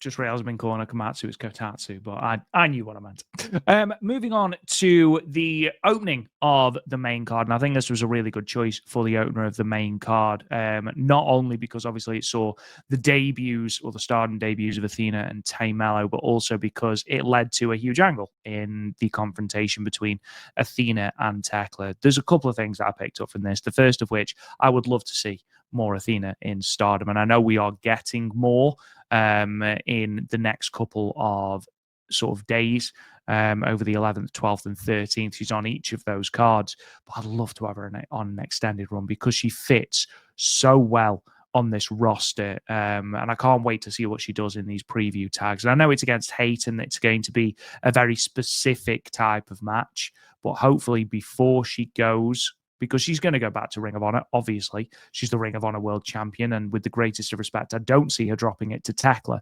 I'd love to see her just have that one match with Mayu Iwatani. Just give me that one singles match. That's all I want. Okay, I've been really good this year. All 9 days of it. Please give me Athena versus Mayu Iwatani, a singles match.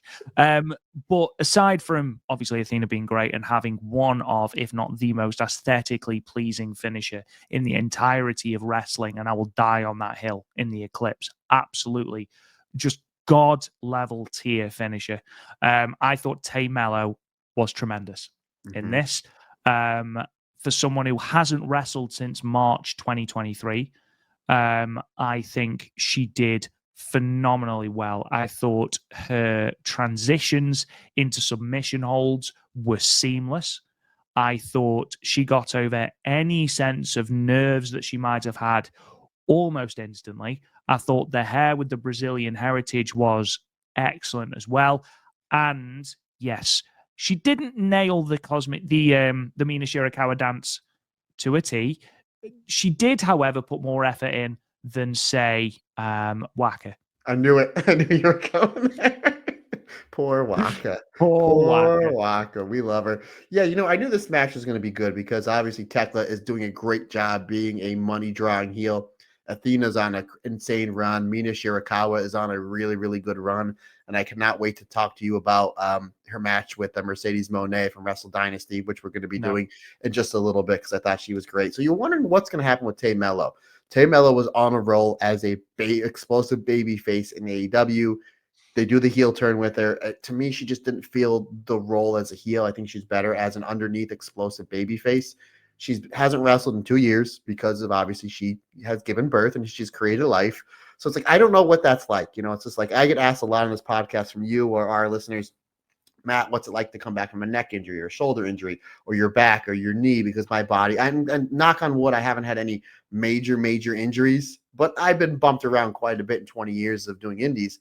I have no idea what it's like to come back from having a baby, Rob. No, I can't. I can't. I don't know.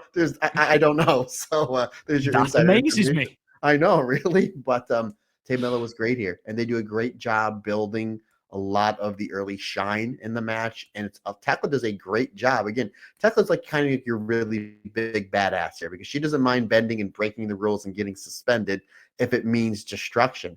Tekla does a great job selling and putting over Tay Melo's explosive offense. Yeah, she really does. And this looked like Tay Melo from 4 or 5 years ago when she was on that explosive babyface run. And I was like, okay, if this is the Tay Melo we're going to get in AEW, challenging a Mercedes or wrestling up against a Chris Statlander or Hikaru Shida or something like that. This is the Tay Melo that I want to see because she was great here. And again, they do a great job building the offense around her. Mina Shirakawa, she's terrific here. We get great chemistry with Mina and Tay Melo. So if we do see Tay Melo from time to time coming in and out of Stardom, which again, I would love to see, we're not going to see her on an extended run because she's got a newborn at home and she's not going to be over in Japan for 5, 6, 7, 8 weeks. But at the same time, if she's in and out from like tour to tour, I would love her to be teaming her with that EXV because she had instant chemistry here with Mina Shirakawa. She's a naturally fiery babyface. I think she'll have great matches teaming with Micah. Again, they did a great job building this match around her, only for them to build Athena up towards the end, which again makes sense. She hits the Eclipse for a win. This was as good as an opener as you can get. It was terrific. Everything made sense. Everybody got over. The crowd got hot. I had this at 4 stars. I thought this was terrific and a really great way to start Stardom off in the new year with shock of nobody, another excellent Joshi tag match to start the year off for this company. Yeah, I gave it 3 3/4. I thought it was a really fun match. Athena's entrance music, by the way, absolute banger. I keep forgetting how good it is. I think Tay Melo, maybe not from a striker point of view, but from a shoot wrestling point of view, because obviously I know that she is a well-established judoka. I think she'd fit quite well in God's Eye as well. How did I not figure? Well, now all of a sudden they went from Shiri firepower to everybody, So. Well, yeah, absolutely. Just throw them all in there. They're the new Oeditai. But yes, if this is the only match that we get of Tay Melo in Stardom, I think she did herself very, very proud. And I think it's credit to her and it's a credit to everyone else in the ring for just how good this return match was. Considering, again, she hasn't been in the ring for nigh on 2 years. So excellent stuff, thoroughly enjoyable match. And obviously, post-match, we got a confrontation between Athena and Tekla. This comes after Mina Shirakawa had shoved Tekla into Athena to break up a pinfall. Athena wrongly assumed that Tekla just decided to break it up for absolutely no reason. They got the win ultimately with the Eclipse. Beautiful move. But then obviously confrontation. And that will play into Wrestle Dynasty, which we'll be talking about very, very shortly.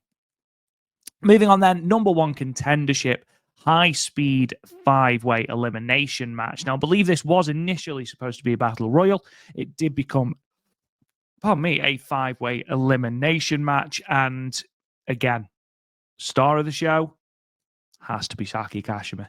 And legitimately, that opening sequence, I rewound 4 times because I found it that funny. And you've got the 4 other women, Matoi Kohaku, Waka Tsukiyama, and Yuna Mizumori, flying around the ring and doing things. And you've just got Saki Kashima, who has mastered the art of avoiding absolutely all confrontation while still making it look like she's doing something. And there's this fantastic moment where everyone's down and they all do kip-ups. And Saki Kashima has managed to go down in perfect tandem with all of them and just trying to do this kip-up and still can't. She is an absolute treasure to this division. She is tremendous. And she's the glue that holds this entire match together. I know she gets the victory, but that levity that she brings is brilliant. Obviously, I think that Yuna Mizumori was fantastic. I thought Kohaku was really good as well. I think in some regards, it's a shame that Kohaku didn't win because I'd love to have seen a Meisera and Kohaku high-speed championship defense. However, seeing Meisera versus Saki Kashima is going to be very entertaining. I have no doubt, Matt. Yeah, I totally agree. I had Kohaku as my winner because that was the way I was going to go. Eventually, can they get there? Sure. Why not? Absolutely, yeah. Because I think that Meisera is going to retain on Monday. But I Mhm. mean, what a great way to kind of be almost like your preview into these new rules for the high speed championship as your former 2-time high speed champion and one Saki Kashima getting the win here. But yeah, her style, she can wrestle until she's 70 and it'll make Mhm. sense and it'll be funny and it'll never not be entertaining. Is she Shiri? No. Is she, Saya Kamatani? No. She's her own person. It's just like, that you're going to be Are you going to get that 4.5 to 5-star match out of her? No. Are you going to be entertained? Hell yeah. Can the match be over at any time? Hell yeah. It's a blink and you miss it. And I cannot wait. It's going to be on your feed in about a week or so. Myself and Andy Header, as a free bonus episode, we did a complete review of the 2022 5-star final Grand Prix. And Azumi's Andy's favorite wrestler in Stardom. And he had no idea the outcome of that match until he watched it. And me talking to him about that match, he was so heartbroken. And then I was like, he came out in new gear. And if she won the match, she would have went to the finals. And I said, you know what else happened that day? He's like, no. I said, that was Azumi's birthday. Like, It was Azumi's birthday. You got to be kidding me. But anywho, getting back to this match, this was a fun match. Again, Waka is somebody that is now a new blood champion. Waka is somebody we've seen since after the 5-star was getting a lot of wins and tag matches on those Stardom World shows. And Waka showed here in we have some high-speed wrestlers. She can hang like that. I would love to see Waka versus Meisera, especially this new set of rules for the high-speed championship. Why not that? Let's start building Waka up, and they kind of have been. So again, this was obviously Saki Kashima's time to shine, but I wouldn't mind seeing Waka versus Meisera for the high-speed championship because I thought she was great here. And Matoi, somebody's only been wrestling a few months. This is a tough match to do because you have an odd number of people, 5 people in this match. So where you're pairing off with kind of high-speed style rules, I thought she did very well. I had this 3.5 stars, fun match. Obviously, Yuna, got to give Yuna her props because she's fantastic. All in all, fun stuff, and I'm really excited to see Saki Kashima versus Meisera and Cork and Hall this Monday. What is going to be 2 out of 3 falls in the new high-speed rules. And speaking of rules, I completely forgot it is winter here in northeastern Pennsylvania, so it goes from light to dark. I'm just going to turn my light on. I'll be back in 2 seconds. Yeah, I had really noticed that you had turned to the dark side there, Mr. Turner. We do move on now to the team of Hanan and Manami against Ruaka and Rina. Looks, Matt, like we have new challenges for the Goddesses of Stardom Championships. Whether that is Ruaka and Rina or whether that is Ruaka and Natsukatori's BMI 2000, I don't know. But I thought this was a great account of Ruaka and really showed us just how much low key that she has improved. And I think that's, when she was put into the 5-star Grand Prix as a replacement for Natsukatora, I think we were all left a little bit like scratching our heads initially. And then we were very much of the opinion, right, okay, Ruaka's been put in this position. It's time to sink or swim. Let's see what she does. And don't get me wrong, she had some matches where it was a bit like, I'm not sure that clicked. But overall, I thought she had a really solid tournament. And I think from that point, she's built on that a lot to a point where she's doing a lot of good work. You know, she was getting a lot of the pinfalls during the tag league, and I thought her and Natsukatora wrestled really, really well. Yes, okay, the crate still makes an appearance. Yes, it's still a stupid weapon, but they're utilizing it better than they were before. I think also, I am just going to say as well, the commentary team did a tremendous job throughout this show, as they did during Dream Queendom, Walker Stewart, Tom Fain, and Xena again, and then Waka Tsukiyama later on as well. And I think Waka offered a lot during the Tam Nakanono Nagi match, which we'll get into later. But I really like the exchanges between Manami and both Rina and Ruaka, to be perfectly honest. But Hanan just stands out. She really, really does. She's an absolute star. Yes, she ate the pin during this match, but again, she was hit with about 14 different moves and a weapon. So, you know, who cares? Ultimately, I don't really mind who Ruaka teams with, because Ruaka and Rina have teamed together hundreds of times, and I think here showed that they are a more than competent team. And I think throughout the last 2 years, we've seen a real development in chemistry between Ruaka and Natsukotora's BMI 2000. So whoever they choose to go, you know, to go against Wingori for the championships, I don't think it really matters, because it's still going to be a good match. And I think it's a solid first defense as well for Wingori. Rob, I just want to clarify something. You said that Ruaka low key has been improving. You used the word low key, and I just do you mean Thor's brother low key or former Ring of Honor World Heavyweight Champion low key? But go ahead. No, I wouldn't dare bring Loki's name into it. The guy terrifies me. Which one, Thor's brother or both of them, right? Both of them. Okay, anyway, so going on to this match, yeah, it was when Hanan ate the pinfall. I'm like, she's no disrespect to the other three ladies. She's clearly the biggest star in this match. You know, she tag team champion, won the Goddess tournament, won the Cinderella, was a semifinalist in the fantastic 5-star Grand Prix last year. But at the same time, it's a statement, because you need to get the other wrestlers over, you know, and how do you do that? By beating the better wrestlers. And again, there was some cheating involved, sure, because that's what heels do. Manami here was terrific, and we've seen Manami be in Stardom quite a bit over the last 7-8 months.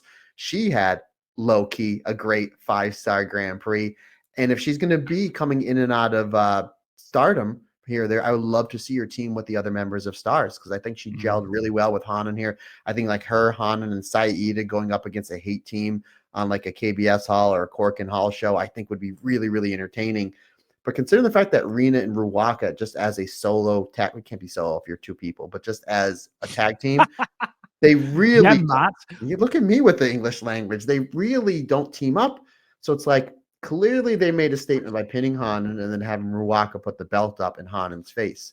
My guess is, and this is the way that I would do it, because we think that Wingori is going to be on a 6 to 12 month run with the tag belts. V5, 6, 7, 8. They should have a long championship run with the tag belt. They should. So my guess is BMI 2000 is the first V1. Then afterwards, Rina comes out, makes mention that, hey, guess what? I was in that tag match in front of 2,000 people that I beat you.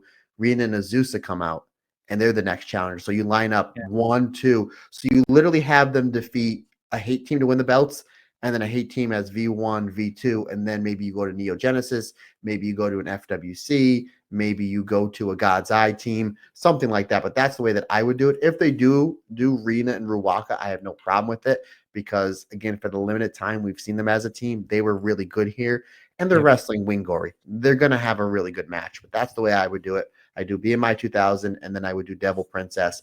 But regardless, if this was a really good match, it was a good way to showcase your next challengers, which will probably be announced in the next week or two, would be my guess.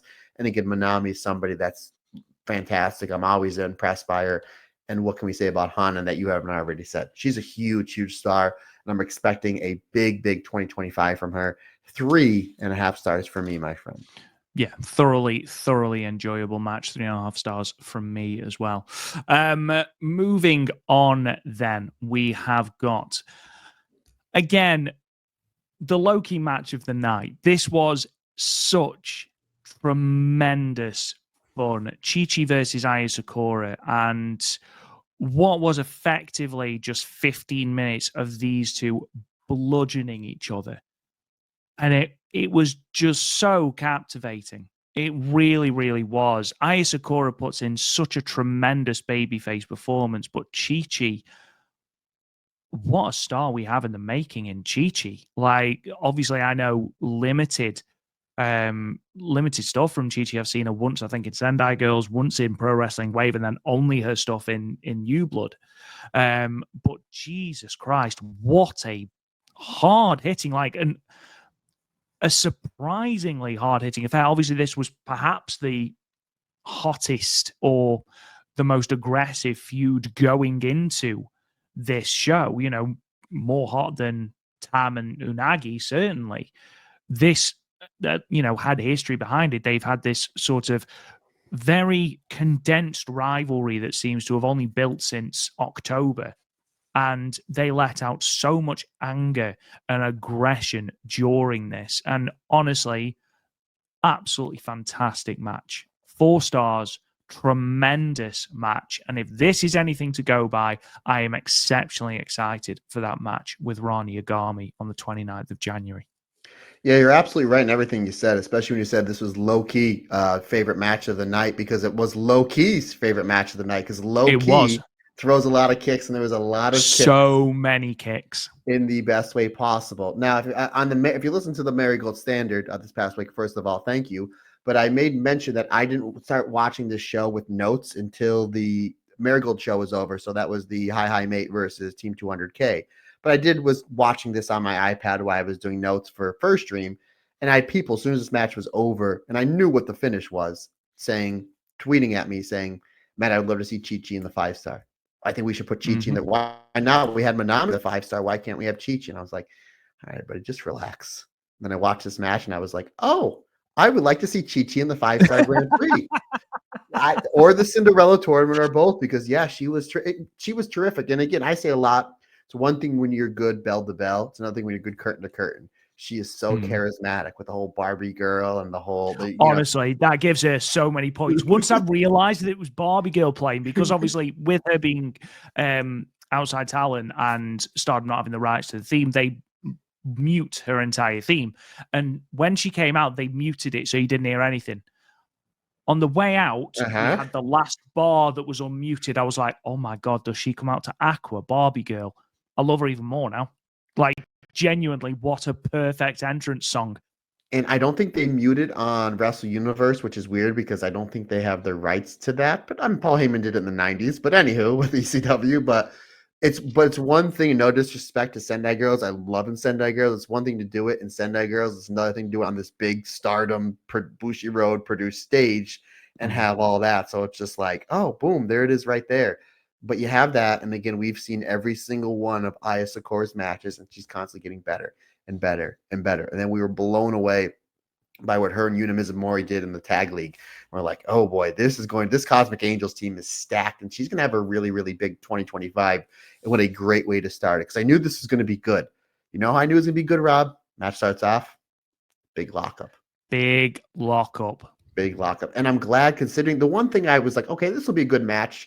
They've done a great job building this up on the Stardom shows, the New Blood shows, and especially the Sendai Girls shows. But there's 84 matches on this show. What's it get, 6 or 7 minutes? This got 15 minutes. And I was like, oh, now we see Aya Sakura, who's been wrestling a little over a year, going 15 minutes with a wrestler that hasn't been wrestling that long either. It's not like she's going 15 minutes with Shuri or Tam or Momo or somebody that's going to carry the match. These two have probably been wrestling probably as many matches together, which again, I think Chi-Chi's only wrestling 1.5 years, 2 years, and I could be wrong. Aya Sakura is right in the same way. It's just like, now we know that Aya Sakura, when given the time and a feud that means something, can absolutely deliver. And now we're adding this next level of Aya Sakura in the same company with the Mayu, with the Shuris, with the Natsupois, the Sorianos, the Fukigen Deaths. Don't think I didn't forget about her, Rob.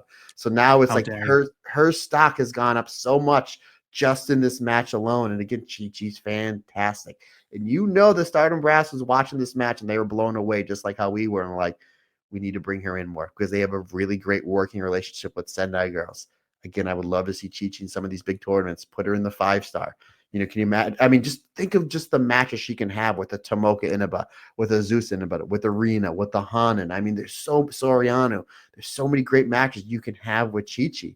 I would love to see her more in Stardom. But yeah, this was great. It was just hard hitting back and forth. Nobody really had the advantage up until maybe like the 13-minute mark, where it looked like Aya was going to get the win, and she's absolutely blitzing Chi with these brutal strikes. And I like how she hits a big head kick, and when her opponent just has a little bit of life left, she goes and puts in that really great triangle, which makes sense because the head kick, psychology-wise, gets you all loopy, and then you're going to take away the last remaining air by locking in a great triangle choke.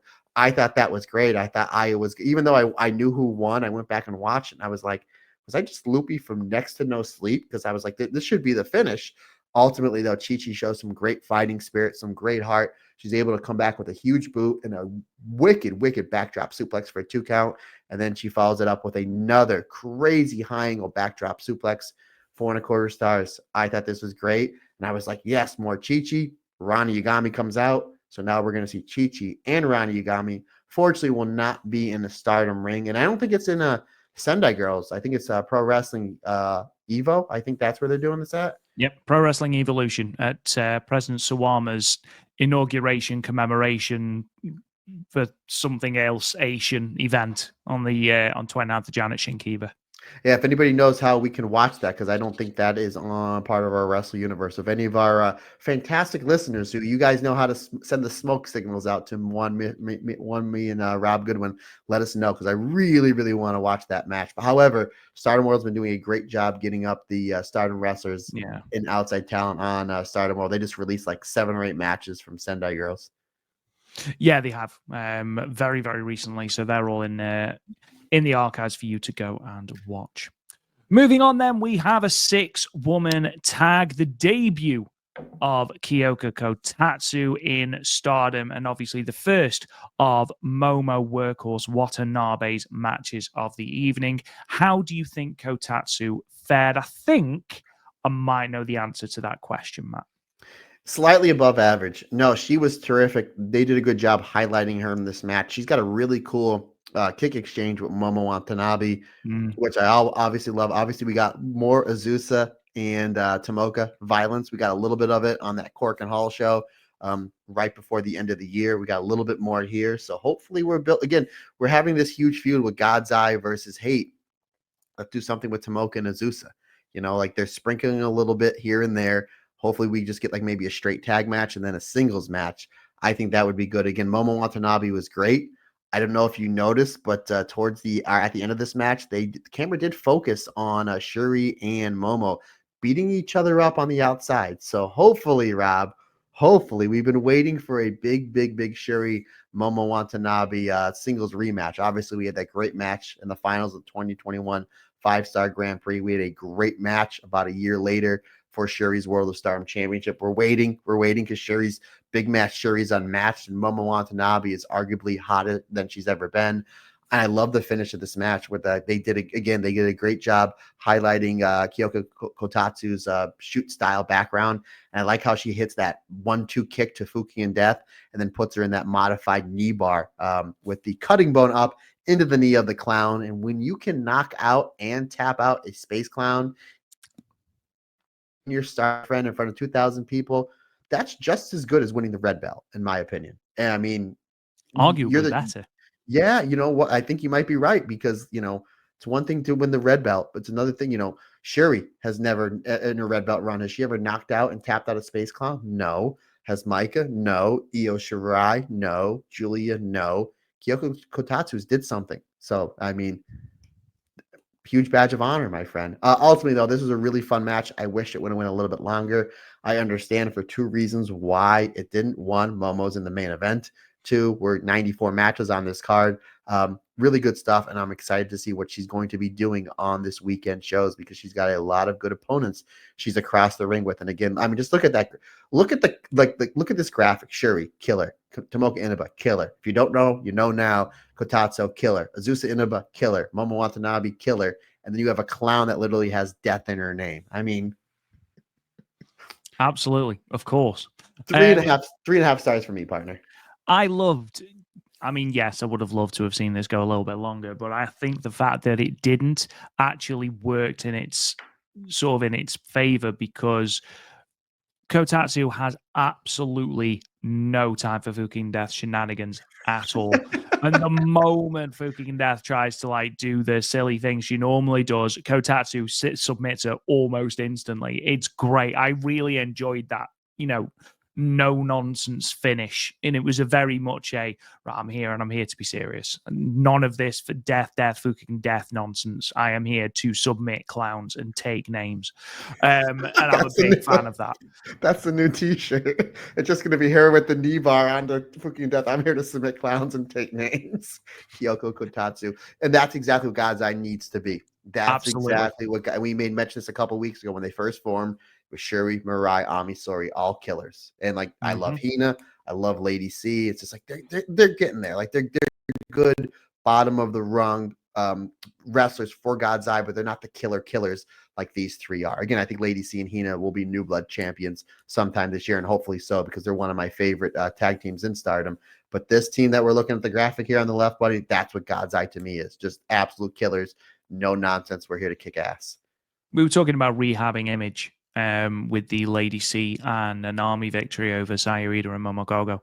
And this is another big step in that direction, because God's Eye just got their ass handed to them again and again and again and again by Hate throughout the end of 2024. So to see them get a definitive win, and yeah, you can argue that aside from Momo Watanabe, it's not exactly Hate's A team. However, it's a definitive under 8-minute win. I know what you're going to say. And You should be saying it, not me. Great. Fukigen Death's in there. You're a hero. Anyway, absolutely. Speaking of heroes, look at these six ladies.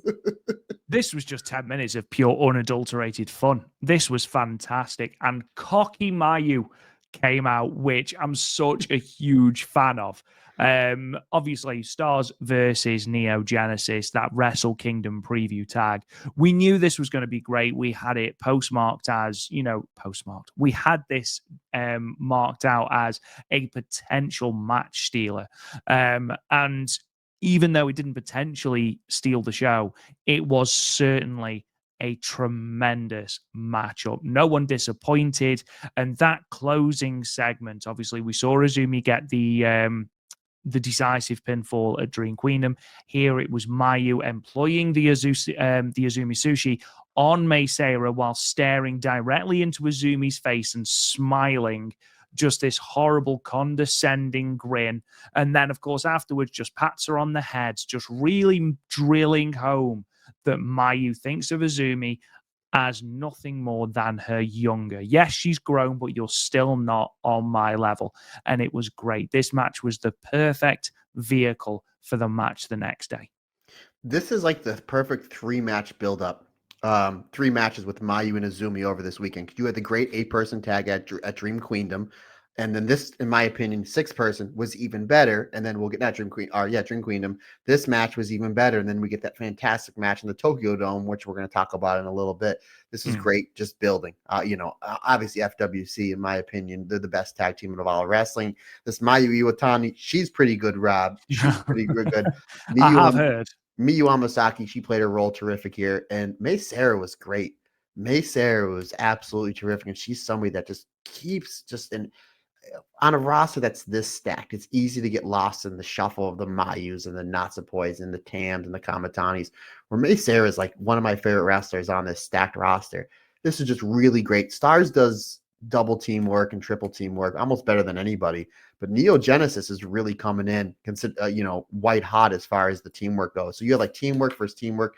You have the single stuff. We got more teasing of Mayu and Azumi, which ultimately this match is all about building up their Wrestle Kingdom match coming up and just the next day. Excellent stuff here. Again, I would love to see FWC versus Azumi and Mei Seira, or FWC versus O2 Line in like a nice 17, 18-minute match.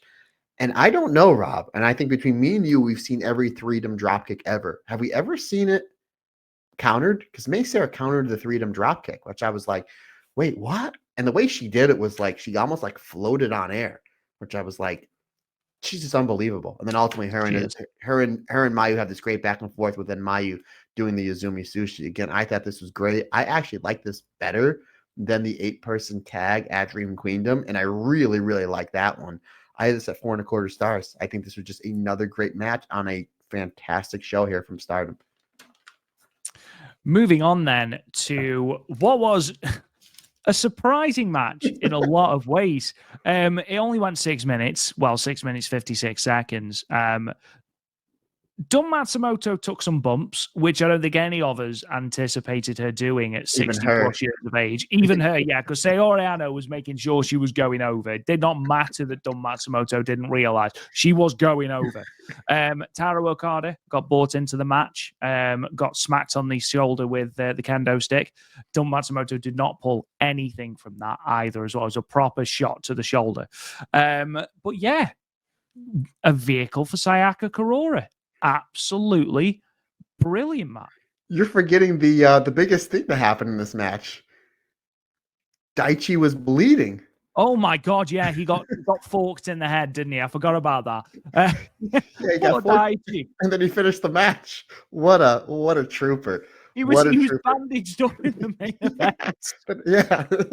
What a trooper. The show must go on. I think I texted you as soon as I watched this match. I was like, wait till you see this. By no means was it the match we just watched, but like Soriano never got the memo that like you're not supposed to dump Matsumoto. We see dump Matsumoto in matches with Shuri and Maika and Mina Shirakawa, and like they'll go over to they'll hit her a couple times, but nothing major. Where Soriano's just like took it as like a personal like challenge. It's like, yeah, I'm gonna bring it to dump Matsumoto. I was like, holy jeez, like she did not care. The biggest, and we knew this was gonna happen. Sorry point dump. They bumped all over for all three of these ladies, especially Dump, especially Zap. Obviously Tora, no disrespect to Dump Matsumoto. She's the glue that holds this match together for the for the heel team here. But the fact that if you would have told me, all right, Matt, here's 10 finishes of this match, give me all 10, it would not have been Sayaka Kurora pinning former World of Stardom champion Natsuko Tora. And I was like, oh, okay. And it got a really big pop. And I think this is Dump Matsumoto's first loss in Stardom. And again, she didn't eat the fall, but I'm almost positive she's on the winning side of all these matches, so to say. It was a fun match. It's just one that's going to end a match of the year. I don't think so. I could be wrong. I had it at 3.5 stars. And we talked at the beginning of this podcast on Mayu on the awards ceremony. Did you see Mayu's pictures with Dump Matsumoto? The nice old lady that I did not realize was Dump Matsumoto until it said above the photo. I was like, oh my God. She looked like my buddy's grandmother that lived up the street from me when I was a kid. Just the nice, like, come on in, I'll make potato pancakes. Go and play with with Billy and the rubber wrestlers in the back. It's like, the big LJN figures. That's who it looked like. It looked like my neighbor's grandmother. I was like, oh, that's the most violent female wrestler of all time. Okay. Well, we said that when we saw Aja Kong walking into the back of the Stardom show. She walked past and we didn't realize. Until I was like, I think that was Aja Kong. Walked by past, she almost shoulder tackled you. She did, yeah. I mean, it wouldn't have surprised me. I'd have gone down as well. I'd have taken the bump. You say this isn't match of the year. I think we need to point out the fact that Saori Anou legit blocked a kendo stick shot by booting the kendo stick out of Dump Matsumoto's hand.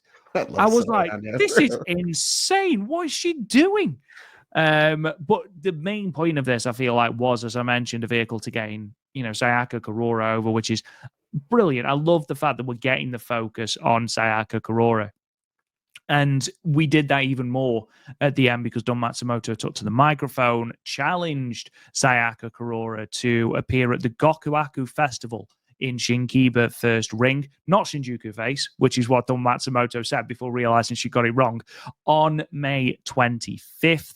After Kurora accepted very, very passionately, Dump then said the same to Natsupoi. Natsupoi, not wanting to be outdone, accepted even more passionately and said that she will be attending. Tora also seemed to confirm that she will also be in attendance at that. So that's the Gokuaku Festival in Shinkiba First Ring. So, pardon me, that is certainly something to be keeping an eye out for.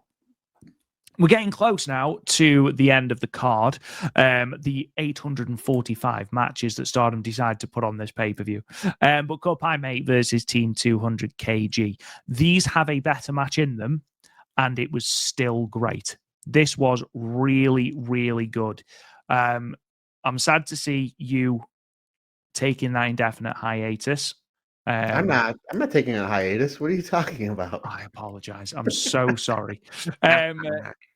Obviously, you know, that she is able to do this, tremendous. From a purely selfish standpoint, I wish she was sticking around so that we could see more of Chihiro Hashimoto and you team up, because they're such a tremendous team. Micah and Hanako, I think, did a very, very, very good job. But this, for me, was all about Micah and Chihiro Hashimoto. And I hadn't even finished the thought of I want to see a singles match between Micah and Chihiro Hashimoto, that they would then announce it almost immediately after the match that they will have a special singles match at some point, whether that is in the Sendai Girls ring or whether that's in the Stardom ring. We don't know as of yet.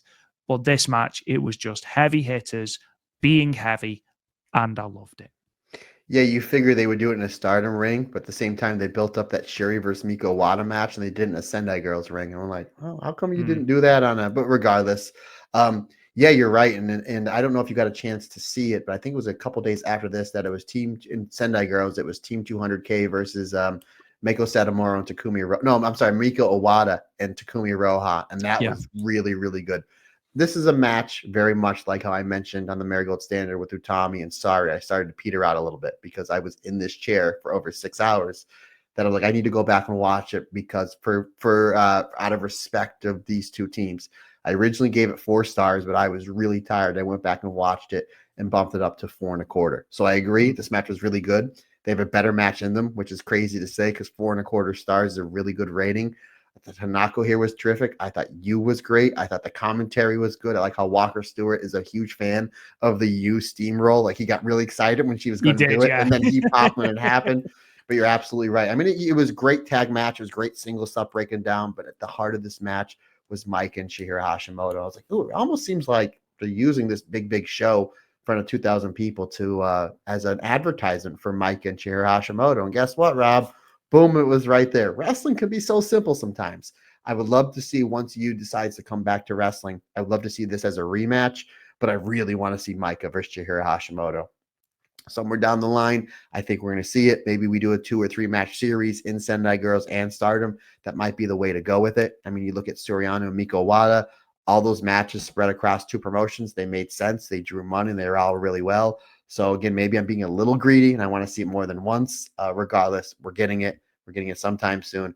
Excellent stuff and a big win here for Hi Mate coming off their fantastic run in the Goddess of Stardom tournament. Again, 4.25 stars.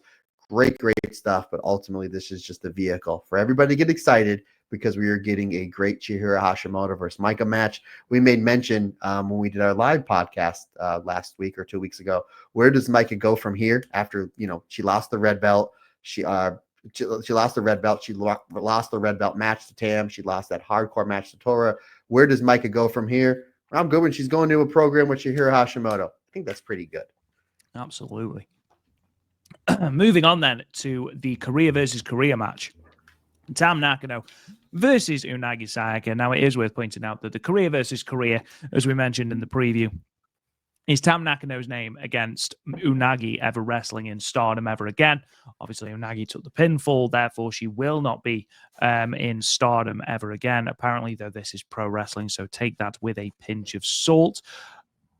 I will say, this was a good match. Enjoyed it. 4 stars. Unagi has improved exponentially since her last match in Stardom, the 29th of December, 2022. There's a lot more grit, a lot more determination, a lot more fire in all of those strikes. She feels more of a complete pro wrestler, more rounded pro wrestler than she did when she left.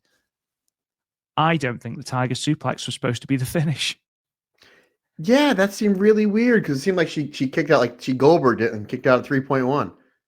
But why would it be in a Korea versus Korea match, Tam Nakano's not even her tertiary finisher? We're not talking Violet Screwdriver. We're not talking about the Twilight Dream. We're not talking about a Violet Shooting. we're talking about the Tiger Suplex. Now, I could be wrong, and this could have just been basically Unagi showing some strength, but I have got a feeling that was supposed to be a near fall. And we were supposed to get because there wasn't really a there wasn't really a closing stretch. A little bit. She hit the a little bit. Yeah, she hit the Taiji Data, which is a great move, and she hit that so smoothly. Unagi, it was really, really good. We had the Gion Topper as well. But yeah, it didn't feel like this was supposed to be the finish, because it didn't feel like Tam had ramped up to the Tiger Suplex. It felt very much like Tiger Suplex. Oh, okay. And you could see that Tam looked a little bit confused. Daichi covered for it very, very well, despite the fact that the poor man was bleeding buckets from his attack from Don Matsumoto. But yeah, felt like a very flat finish. And I think, I could be wrong, I think that might be why. Yeah, again, I've seen, and as you've seen, all Tam's big matches. And again, this isn't for a championship, but it's for her name. So it's a big, big match, right? And again, it's something that we're like, oh, wow, we're getting Tam and Unagi on this, your first big show to start the new year. So we know how Tam likes to build up her finishes in these big matches, whether she wins or loses them. And it seemed like there was another gear that just missed. You had it 4 stars. I had it 4.25 stars. I thought it was great. I thought Unagi here was terrific. I thought the stipulation, I was like, does this really need a stipulation? But regardless, it kind of added to it, and it added to the intrigue. And as you know, Rob, and I'm sure a lot of our listeners know, I'm a massive Tam Nakano fan. So just a few hours after, yes, I know you look all confused. After a few hours after the stipulation was announced, I had a lot of our listeners, and you folks know who you are, were messaging me on Wikipedia what Tam Nakano's real name is, and be like, this is the name she's going to be going by after the third. And I was like, slow down. They're making lots of merchandise money on Tam Nakano. Sure, it's not whatever her God-given name is, but regardless, it's Tam Nakano. It's Tam Nakano. So I know it's Tam Nakano. I'm going to call her Tam Nakano, but I didn't think for more than 5 seconds that Tam was going to lose this match. But I was like, no. We've seen Stardom do some crazy booking decisions before, and I was like, the Sai Kamatani heel turn. I'm like, that didn't make any sense, and then it made sense. I'm like, it's a possibility. We'll see what happens. But ultimately, though, I think it's a really good match. Starts off with stiff slap exchanges back and forth because Unagi has no love for Tam. Tam's not going to take that. So really great stuff back and forth. Again, you're building, and then you get to the finish. My thing was either Unagi didn't kick out in time, or the fact this was 17 minutes. And it's just like, we need to take this home because we're 12 matches in and we still have our main event that we need to give time to and build towards our next championship match angle, which we're going to get into in a minute. So my guess is one of two things happened. One, Unagi just didn't kick out in time. Or two, Daichi was like, we need to take this home because it's just like, this is a long, long show. Ultimately, though, 4.25 stars, I thought it was great. I do hope we see Unagi back in Stardom because there's very few Unagi matches I've seen since she's left Stardom. But we know she's doing well for herself. And you're right, this might have been one of her best Stardom matches because of how much she's improved from her time away. And just think about now the roster is better somehow than it was when she was here in 2021 and 2022. So I would love to see her back. I'd love to see her, just run through the roster. She'd be terrific with a lot of the wrestlers. Her and Natsupoi, her and Soriano, her and Mina. We never had that big one-on-one Unagi Mina match because Mina kind of kicked her out of Pink Kabuki. So we never got really the resolution to that story. I thought it was weird that you can never wrestle in Stardom again, even though you haven't wrestled here in 2 years, but kind of added to the stipulation a little and made it for a little bit of a better match. Again, 4.25 stars for me, and I hope we do see Unagi back in Stardom because we all know pro wrestling stipulations, Rob, they don't last, buddy. They don't last. No, absolutely. Change like the seas, don't they, mate? Yeah, it's an interesting one because I'm pretty sure that Tam afterwards said that she wanted to wrestle Unagi again outside of Stardom. So I do wonder if that will take place on maybe on Unagi's self-promoted show that she's doing at Ryogoku. So maybe that's somewhere that they run it back. I don't know. Good call, but yes. Sir. Moving on then, finally, to the main event. Crazy Tiger Girl and Saya Kamatani and Momo Watanabe. Now, I wasn't sure I was going to say anything about this, but there is a lot of fans who thought it was acceptable to mention Suzu Suzuki's weight. Like, why on social media? Like, why? What difference does that make? Like, I'm not being funny, but one of the greatest women's pro wrestlers in the world is Aja Kong. Aja Kong is not a svelte woman, but she's a damn good wrestler. And I'm sorry, but ultimately, yeah, okay, you can have an opinion. Doesn't need to be plastered all over social media. Someone had pointed it out on social media and sort of screenshot a lot of the comments. And then Suzu Suzuki has felt that she's needed to come out and defend herself. Oh my God. I didn't see any of this, buddy. Oh And God. it's like, I'm not being funny, but have people forgotten what online stuff did to Hana Kimura? Like, Sad. just Oh. keep this to yourself. Like, And what are you don't even be an talking idiot. about? Suzu's, she looks great. She's fantastic in every aspect of pro wrestling and her look. Oh, I didn't see any. Maybe, you know what, Rob? Maybe it's because anytime there's any negativity, even if I post something and somebody tries to post something to try to rile me up or whatever, I don't respond. I don't. And if you're some of those people that try to DM me something negative, you're like, how come Matt's not responding? Is he ignoring me? Yeah, I am, because I don't have time for that. Maybe I just stay away from that. And I've kind of learned from like staying away from the negativity on social media. And I just don't look. I had no idea. I didn't know until you just mentioned that, because I didn't know. Again, I can obviously see you because we're doing this, obviously on YouTube. And I saw your face. I'm like, Rob's going to go somewhere negative about this match. And I have no idea where he's going, because this was phenomenal. I mean, what a great way. The match itself was great. And Unbelievable. that's the thing that gets to me as well, because Suzu Suzuki was fantastic in this match, had tremendous chemistry in her brief exchanges with Momo Watanabe, and was brilliant with Saya Kamatani. And that's the first feud that we're going to, Suzu Suzuki versus Saya Kamatani for the red belt. Hell yes. Absolutely.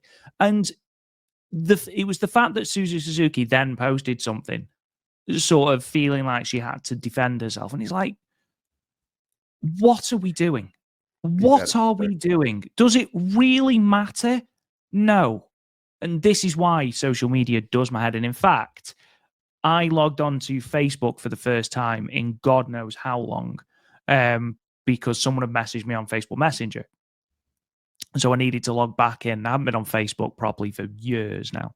And the first thing I saw was something disrespectful about Deonna Purrazzo's weight. And I was like, right, deactivate. It's just like, yeah, you're entitled to an opinion. It is a free world. It does not need to be plastered all over social media, and it certainly doesn't need to be pointed at the individual, because that's where we just need to be better as humans. Anyway, that being said, getting off my high horse for a moment. First of all, we love you, Suzu. Like I mean, yeah, you're fantastic. Yeah. You're fantastic. Go ahead, sir. Let's talk about. Guess what, Rob Goodwin? A new year and another great Joshi Stardom tag match. This was great. This is one of my favorite matches of all these matches we're talking about. Whether it was Marigold, this one, or what we saw in the Tokyo Dome. This was great, brother. Go ahead, good sir. Go ahead, good sir. All I was going to say is, remember during Tag League, or at the start of the Tag League, we were really, really disappointed. Well, we weren't really, really disappointed. That's not fair. We were a little bit puzzled that we weren't getting Crazy Star in the Tag League. And we're like, oh, we are getting Suzu Suzuki and Starlight Kid together. I imagine they'll be great, but they haven't teamed together very often. Turns out, Matt, who knew? They're bloody great together. Wow. Suzu Suzuki's great. Yeah, Suzu Suzuki's great. Powerhouse. Has that real viciousness to her that she's really leaning into, which is great. And she looked like a legitimate threat during this match to Saya Kamatani's red belt. And that's what you want as you are going towards a belt challenge. We had some great exchanges between Saya and Starlight Kid, with that whole thing building up in the press about how Starlight Kid doesn't want the red belt to surpass the white belt, doesn't want to feel like Saya Kamatani is surpassing her at the top of the card, wants, the red belt and the white belt very much to be on parity with each other. And then, of course, you have the history between Starlight Kid and Momo Watanabe, all of the stuff in Oedo, all of the stuff with Black Desire and things like that.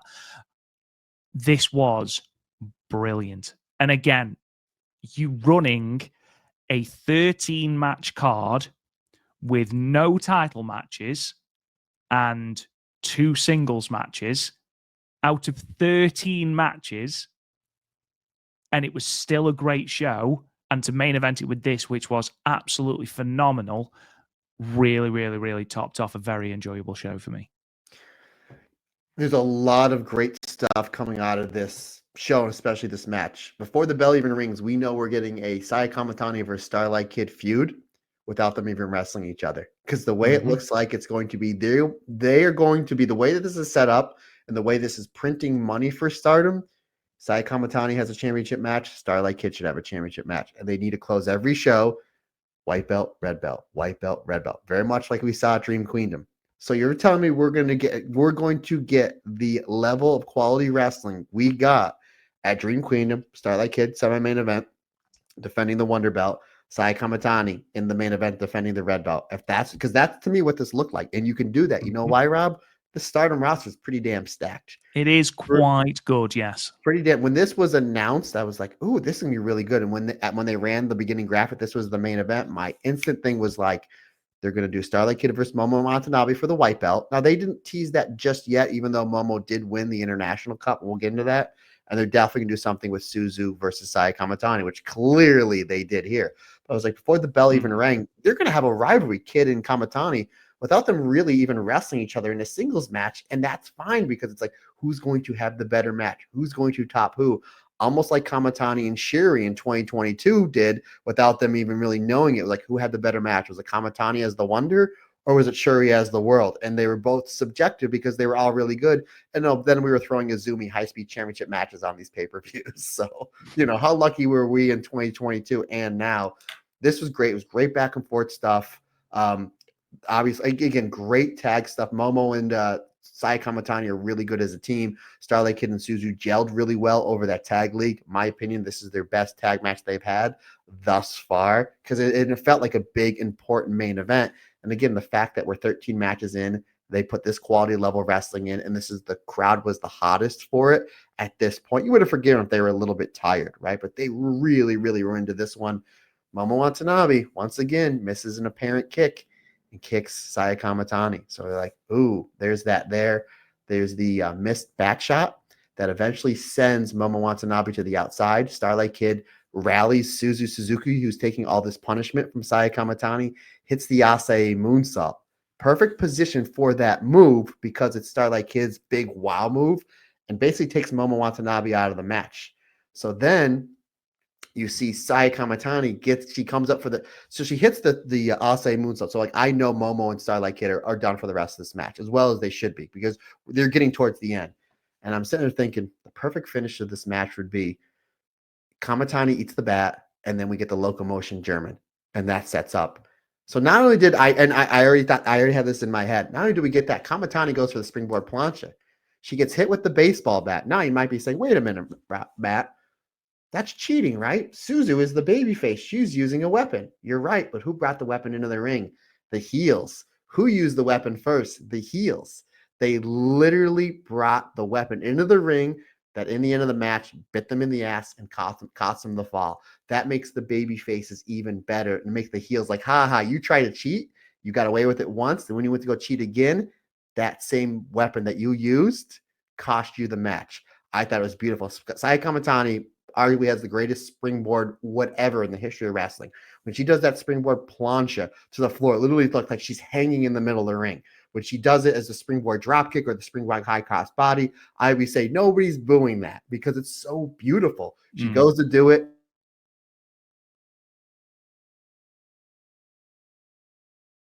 Kamitani in the air, Kamitani with the bat, gets rid of the smoking gun. Crowd is here. Locomotion German. 1, 2, 3. Phenomenal match with a perfect finish. This is how pro wrestling is done for heels versus babyface. 4.5 stars. This was fantastic. I love this match. I love this finish. And now we know our first challenger for the World of Stardom Championship. It is going to be Suzu Suzuki challenging Saya Kamitani. And it's funny, I was talking to Andy Header. It was either before we recorded or just texting back and forth because his favorite wrestlers in Stardom are Azumi and Suzu Suzuki. And he was asking me, did Suzu ever wrestle Kamatani? And I said, yeah, go watch their match from the 2022 5-star Grand Prix. And he said, did Suzu ever get her white belt shot for beating Saya? Because if you remember, after the 5-star, they won Blue Star's match of the tournament, Suzu and Saya. And then they were teasing them having a white belt match in these preliminary tag matches, but Suzu wasn't signed to Stardom. So I was like, we never got that rematch for Saya Kamatani's white belt. But now we have the red belt match, and it's built up perfectly because Suzu's at her best, Saya's at her best, arguably her best, because that white belt run is on another level. But as far as being a top draw, Saya's at her best. What a great V1, and what a great, now we're putting Suzu in another main event. I don't think Suzu's going to win, but Suzu's in a really good spot that whenever they're tapped to give a championship match and have it that next level, a la Micah Suzu, a la Tam Suzu, she's in a great spot. I think it's a matter of time. You know, we talk about the white belt scene with Natsupoi and obviously Starlight Kid and Hazuki. Why not Suzu Suzuki? You know, if Hazuki wins the belt, yes, please Stardom. Why not after 8, 10, 11 months, Suzu Suzuki gets a run as the Wonder of Stardom champion? Suzu's fantastic. They were all great here. Momo's terrific. Again, 4.5 stars. This is, I know we're only 3 days in. This is your tag match to beat for all of wrestling thus far. This was terrific. Yeah, really, really, really good match. And just to sort of finish off what you said about the weapons, if you remember during the Goddess of Stardom Tag League, when Crazy Tiger Girl took on Tekla and Momo Watanabe, Suzu Suzuki basically said to Momo about using the bat, don't start something you can't finish. I'm a literal deathmatch wrestler. You know, don't be using weapon shots if you don't mean it, you know, when they went to that double count out. So there was an element of that as well in the finish, which I really did enjoy. But yes, altogether, the 8,445 matches on this card, this was certainly one of them. No, this was a fantastic tag match. This was my match of the show by, you know, a distance.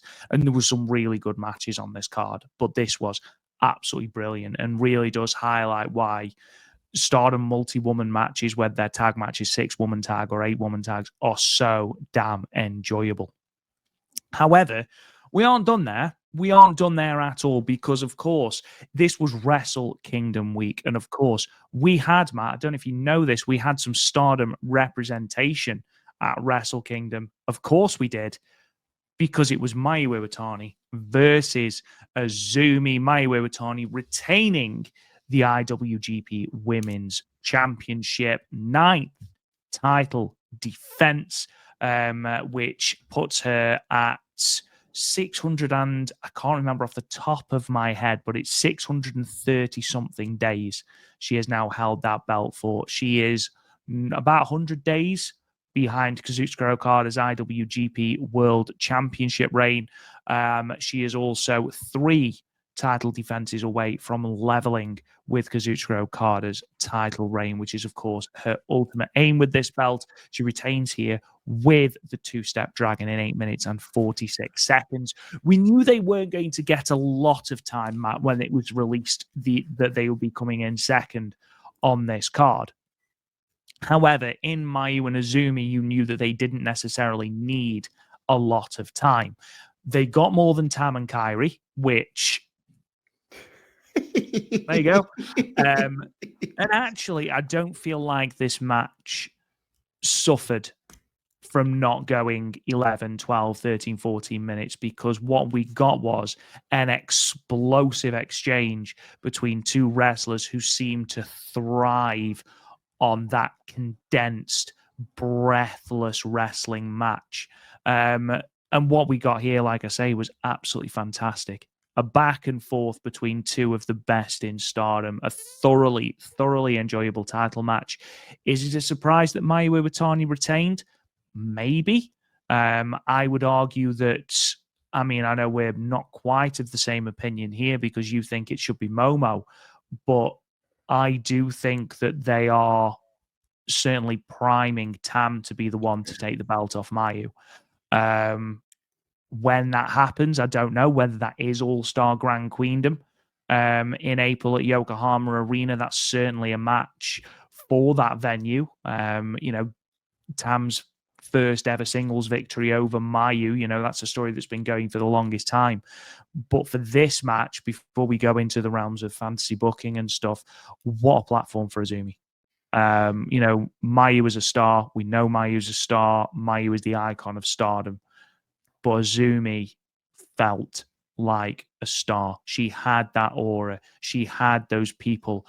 You know, she had those reactions to her fantastic, quick-paced offense. And I think she covered herself in all manner of glory during this match. Yeah, again, we thought, maybe 10, 12 minutes, but we did say if this gets 7, 8 minutes, you have the two best wrestlers to do it. Yeah, exactly. Exactly. I love me some Tam. I love me some Kyrie. They need time to tell their story. And there's nothing wrong with that. Okada, Tanahashi, those are wrestlers that need time to tell their story. We knew these two would tell their story in less than 10 minutes. Now, could you have shaved 5, 10, 15, 20 minutes off the main event and given some of this time? Another story for another day. But anywho, maybe. I don't think there's anybody that rated this match that gave it a higher rating than me, Rob. And a lot of it had to do just like my feeling after the match happened, because you're right. When you talk about Stardom and the big stars in Stardom, you think of Mayu, you think of Tam, you think of Saya, you think of Natsupoi, obviously Starlight Kid. Where it's like Azumi came out and it was like, oh my gosh, at the Tokyo Dome. And I got almost a little emotional. And I was like, oh my God, like this is a spot for Azumi. She's never had a shot at the red belt, at the white belt. She's never won the Goddess of Stardom tag titles. And it's crazy because she's so good and she's been in this company. She was 11 years old. And I'm not exaggerating. She's been here since she was 11. It's like, what a spotlight for her. And like I said, I'm obviously a huge Queen's. I know Queen's Quest isn't a thing anymore, but bear with me. Huge Queen's Quest fan, huge Azumi fan. Like just her coming out on her entrance, I got goosebumps. I got like real emotional. And then the match happened, and these two didn't miss a beat. They had that match for Azumi anniversary show in Cork and Hall last year. 2 years ago. Sorry, it's 2025. That was great. Last year, technically in the 5-star, they had a match. That was great. This was way better. This was terrific. They didn't miss a beat. All the spots were there. And it wasn't like, boom, you miss it. It was like, oh my God, you see that? Oh, boom, you see that? Wow, look at this. Look at that. Azumi, I don't think has hit that corner-to-corner dive, one-leaf dive in over a year. It's just like you're waiting for her to break it out. I'm like, now maybe because it's so difficult to do that she's afraid to do it. She did it early on. And I was like, okay, Azumi is like next level. Here we go, Azumi. And it was great back and forth. Azumi hits the double stomp. She goes for it a second time. And Mayu just kicks her right in the face and busts her lip open. We get great strikes back and forth. Mayu goes for the Fubuki Rana, but then Azumi kicks her legs out. And then she hits, her version of the Marine Spike, the Tree Wolf double stomp. I thought that was great. We haven't seen Azumi do that in a while. Excellent, really great back and forth, where the match only slows down for the finish. As we see Azumi, she hits the La Mystica early on in the match for the Fujiwara armbar. She hits it a second time to set up for the Azumi Sushi. The third time she gets caught into the tombstone. And as soon as she gets caught, that's where Mayu slows it down. She waits and waits and waits. And once the crowd goes down a little, she hits the tombstone. And then she goes to go to the top rope. But as she does, she's like catching her breath. And then she's like the biggest part of her selling. Because we always say Mayu's one of the best sellers ever in wrestling. And because this match was only allowed at 9 minutes, she was still selling, but that was her big sell, was like she hits the tombstone and she grabs her hand on the top rope and like, oh my God, can she make it for the moonsault? Because she missed earlier on in the match. And this match, for only going less than 9 minutes, was layered in all sorts of psychology. And the crowd just comes up like, come on, Mayu, get the moonsault. She hits the moonsault, Azumi kicks out, and then Mayu just goes right to the two-step dragon. Again, I love this match. I had all sorts of emotions going in because of just, you're going to put a Stardom wrestler on the Tokyo Dome. It's got to be Mayu. She's your big star. She's been there since day one. She's, the GOAT. And this is just another great match in her catalog.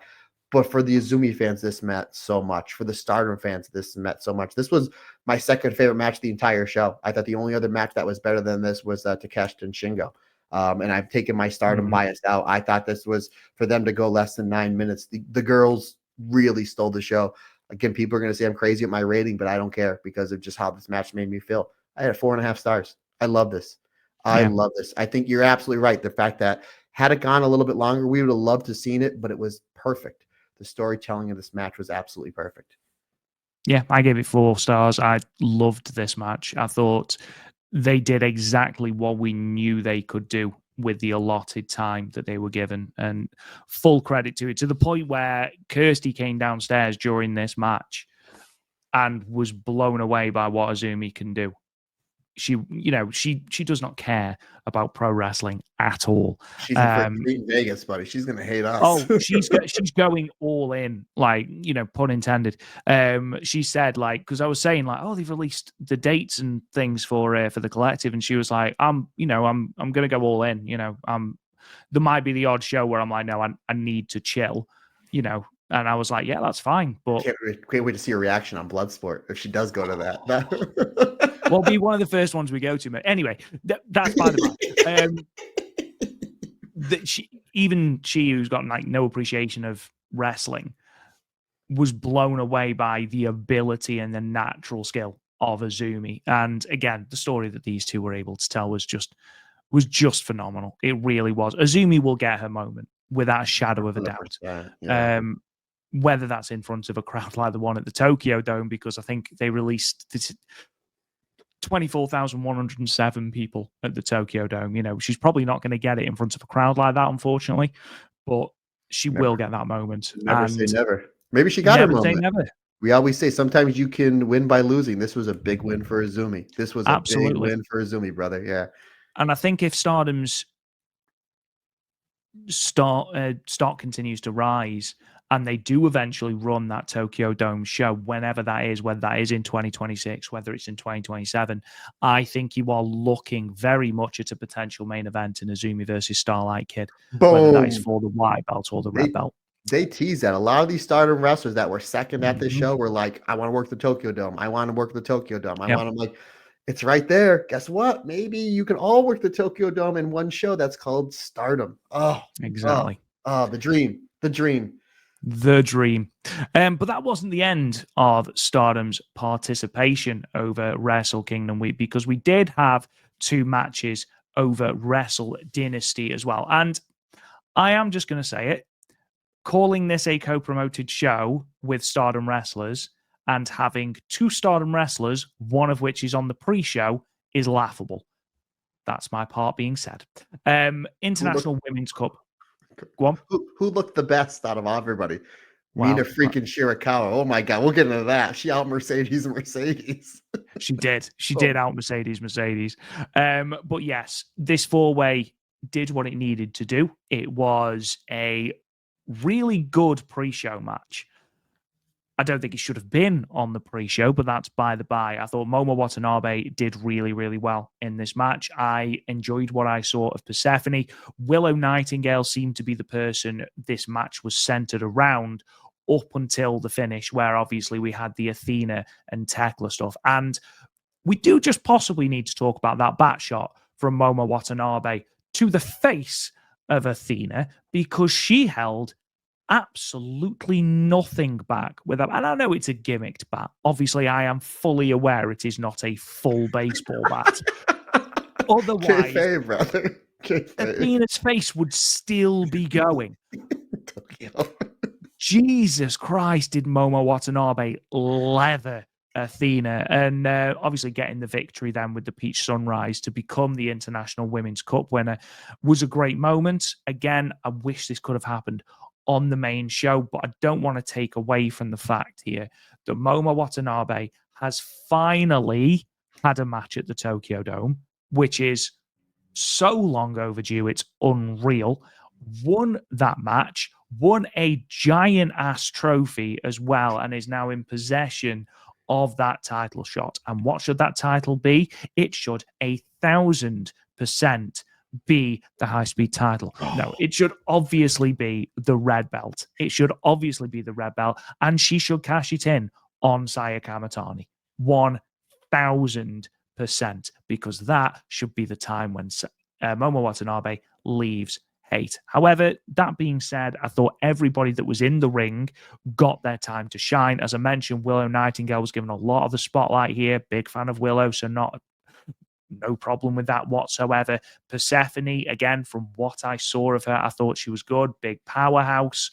But yeah, for me, this was all about Momo Watanabe. The stuff with Athena was great. Obviously, we are building towards that Athena and Tekla Ring of Honor women's title match, which was confirmed after this. But overall, I enjoyed this. 3 3/4 stars.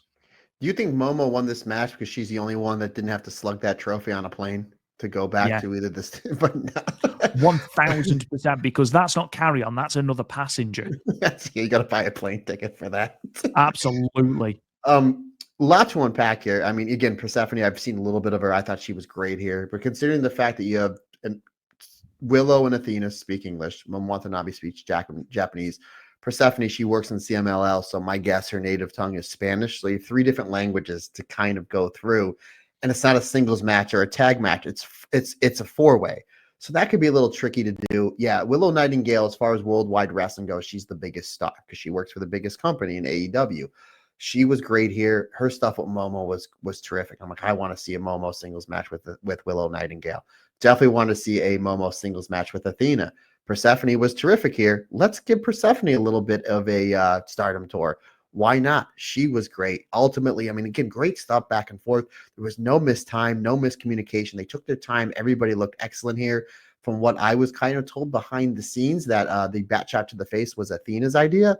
So if that is true, which I'm led to believe it is, what an app, as if we don't love her enough anymore. What a badass. Yeah, but I agree. I think Momo getting the win here, she's going to challenge for the red belt. And again, I hope it's not a cash in like the Money in the Bank thing, because I want No, I don't think it will be. But I think you're right. I think you kind of, everyone's like, where's she going to go? Where's she going to go? I think you kind of calm the chatter down and you make her almost forget that she has that title shot. And then once you get the hate breakup, you have maybe Hate puts the boots to Momo. And then as Hate's leaving, Momo grabs the microphone and says, guess what, Sai? I have that red belt shot and I'm going to do it at such and such show.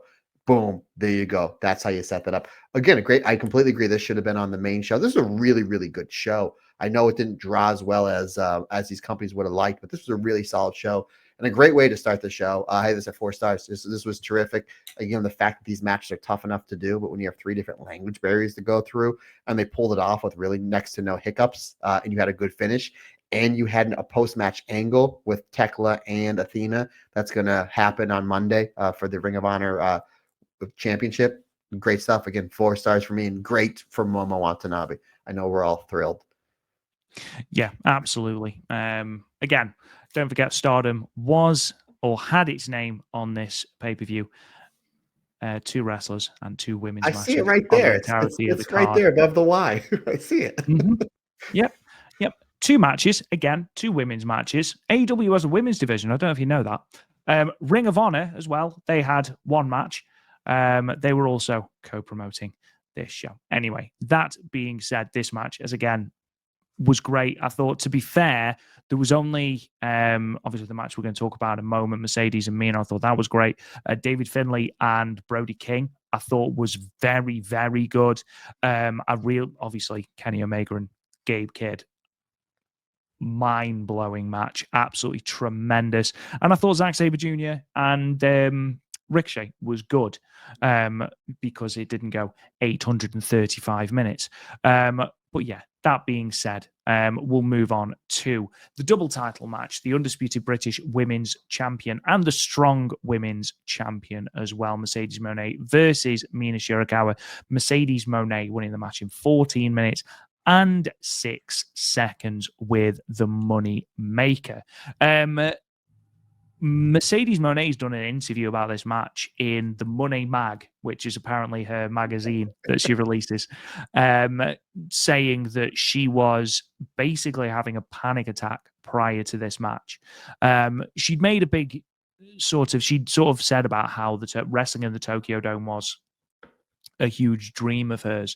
And I think some fans took that as just talk, it's a big venue. You're going to say, oh, it's my dream to wrestle in, insert venue name here. And I think she really did want to put over just how much of a dream it was to wrestle inside the Tokyo Dome. For a start, her entrance was incredible, as was Mina Shirakawa's. Both women felt like stars. Mercedes Mone in particular. But to have that sort of visceral reaction at the mere thought of wrestling in a venue, this is Sasha Banks that has wrestled in stadiums and main evented WrestleManias and all sorts. And yet the thought of wrestling in the Tokyo Dome, not wanting to let bookers down, promoters down, not wanting to let Mina Shirakawa down in the ring because obviously they're friends outside of the ring. I thought that was a really touching moment and really humanizes Mercedes Mone as well, because you often forget that there is a human behind these characters, which is another reason I was so annoyed about the Suzuki thing. But this was brilliant. This was so good. We knew it would be, because we knew the styles would mesh really well. Mina Shirakawa does wrestle in a US style well. She's had a lot of practice. And Mercedes Mone, I think, here worked a Japanese style as opposed to a US style. And I was a big fan of how Mina Shirakawa changed back, because it does feel very recently with Mina that she's sort of gone away a little bit from the targeting of the limb for, for sort of the pops for the dance and things like that. Here, she reverted straight back to that targeting of the limb, and she was ferocious in targeting Mercedes Mone's leg. And you know what? The match banged because of that, because of Mina Shirakawa just obliterating Mercedes Mone's leg. And because Mercedes Mone apparently just doesn't have a spine, she's able to sell really well for those moves as well, which just makes Mina Shirakawa's moveset even more impactful. Thoroughly enjoyable match. 4 stars again from me. This was, you figure this one needed a little bit more time, because Mercedes needs time to tell her story, and so does Mina. And we knew Mercedes was going to come out with some fantastic gear, because she always does, especially now that she's Mercedes and not Sasha. She prides herself on this. She had the Sailor Moon gear, which we've seen before, but this is a different level. She looked great. But Mina Shirakawa looked the best she ever did. Like, her gear, and it's rightfully so. This is the Tokyo Dome. She looked like the queen of the Tokyo Dome. Like, oh my God.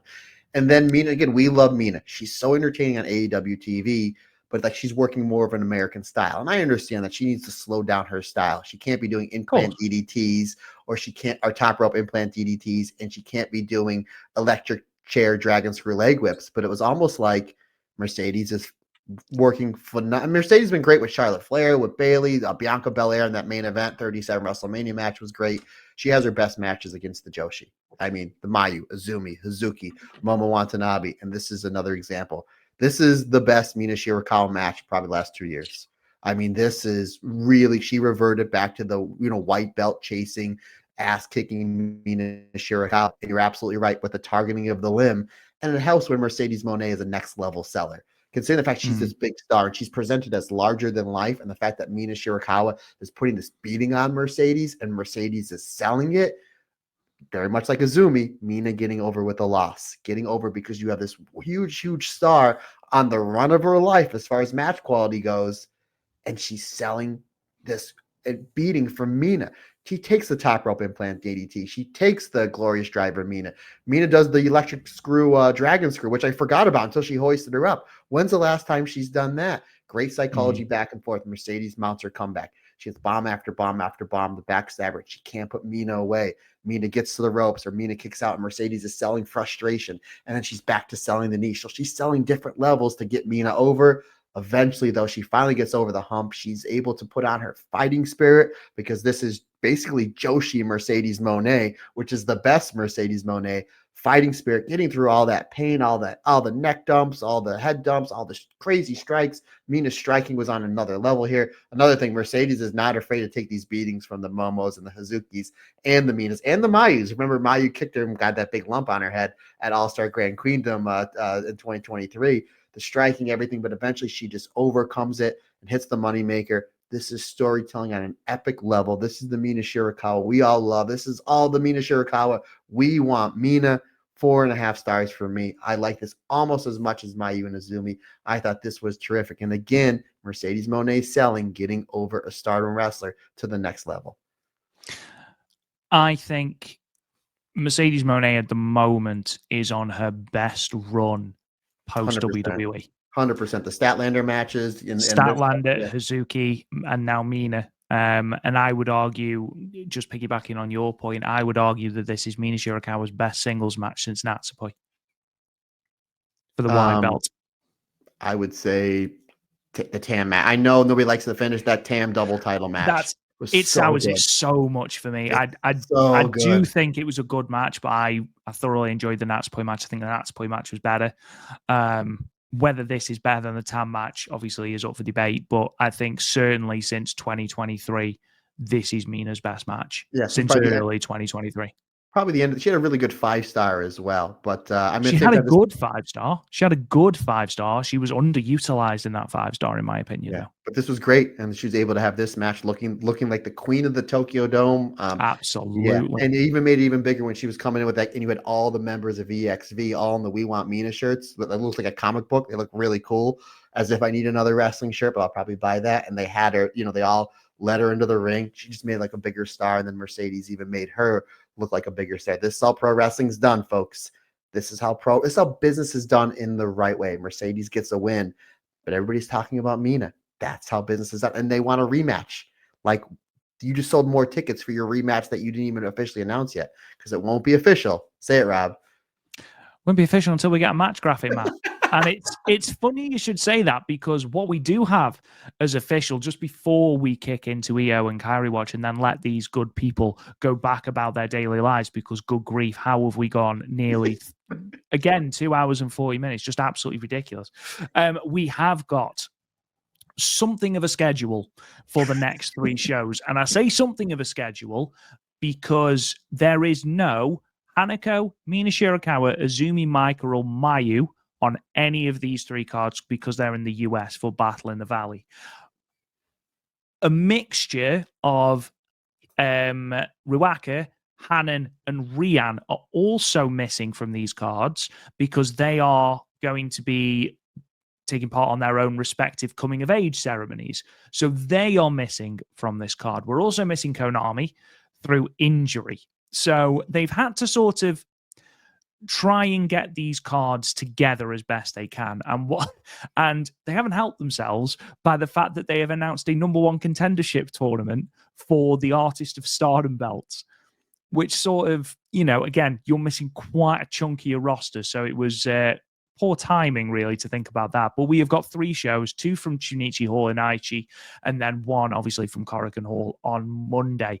The big news is that we have 3 title matches at Korakuen. Those are currently the only 3 matches announced for that show, but it is the Ring of Honor Women's World Championship, Athena versus Tekla in the main event, the High Speed Championship, Mei Seira versus Saki Kashima, with those new rules implemented, and then the Artist of Stardom Championship match. The Cosmic Angels team, Tam Nakano, Natsupoi, and Sioriano, the champions, defending against the winners of this tournament. The full card has been announced for the 11th. The Artist of Stardom #1 contendership tournament is going to be 4 teams. Stars, Hazuki Sayurida and Momokogo versus the Cosmic Angels team of Yuna Mizumori, Sayaka Kurora, and Aya Sakura. And then the God's Eye team of Rani Yagami, Lady C, and Hina versus the Hate team of Natsuko Tora, Fukigen Death, and Rina. One of those 4 teams will go on to face the Cosmic Angels at Korakuen on Monday, the 13th of July. I'll just quickly whip through the rest of that card. Sioriano versus Waka Tsukiyama versus Motoi Hamabe.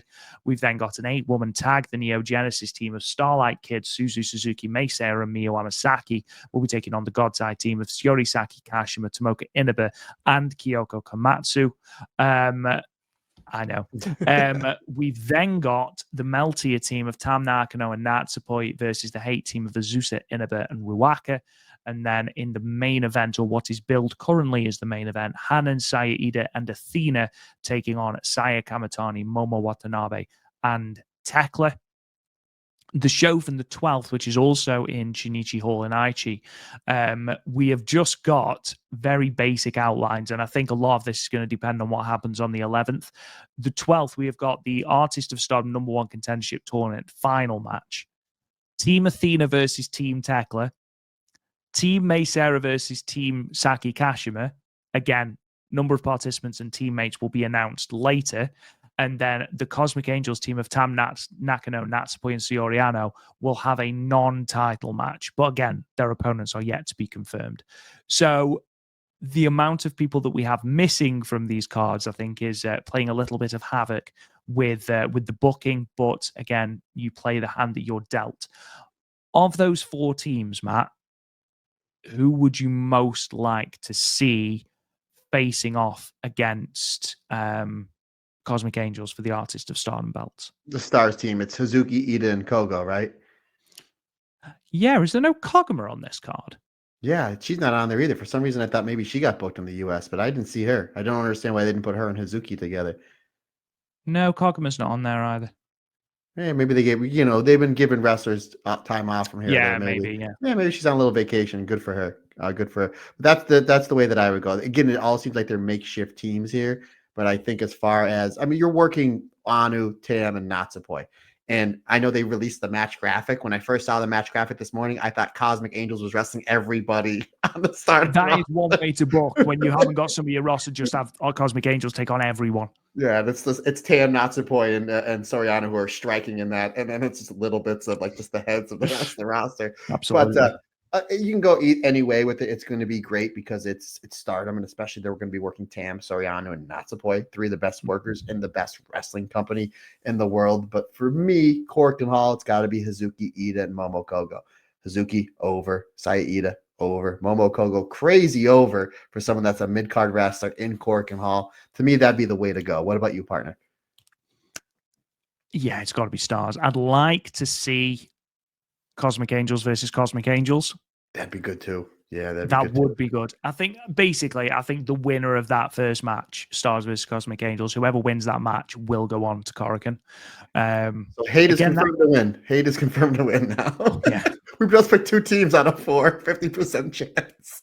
We'll lose, absolutely. But yes, obviously, those 3 shows are all, I believe, live on Stardom World. So we will be reviewing those next week for you. The 11th and 12th are VODs, buddy. Oh, well, the VODs, right? Okay. The last VODs they did get up within 12 hours, so there is a good possibility we'll have all 3 of them reviewed for next week. I imagine they will have to get the Artist of Stardom #1 contendership tournament up before they then do the final match on the Monday. You would think. Anyway, that being said, Matt Turner, I'm not going to shout because it is 11 o'clock at night here. I'm going to whisper it in my Tom's Tundra voice. So, ladies and gentlemen, it is time. It is time for Io and Kairi watch.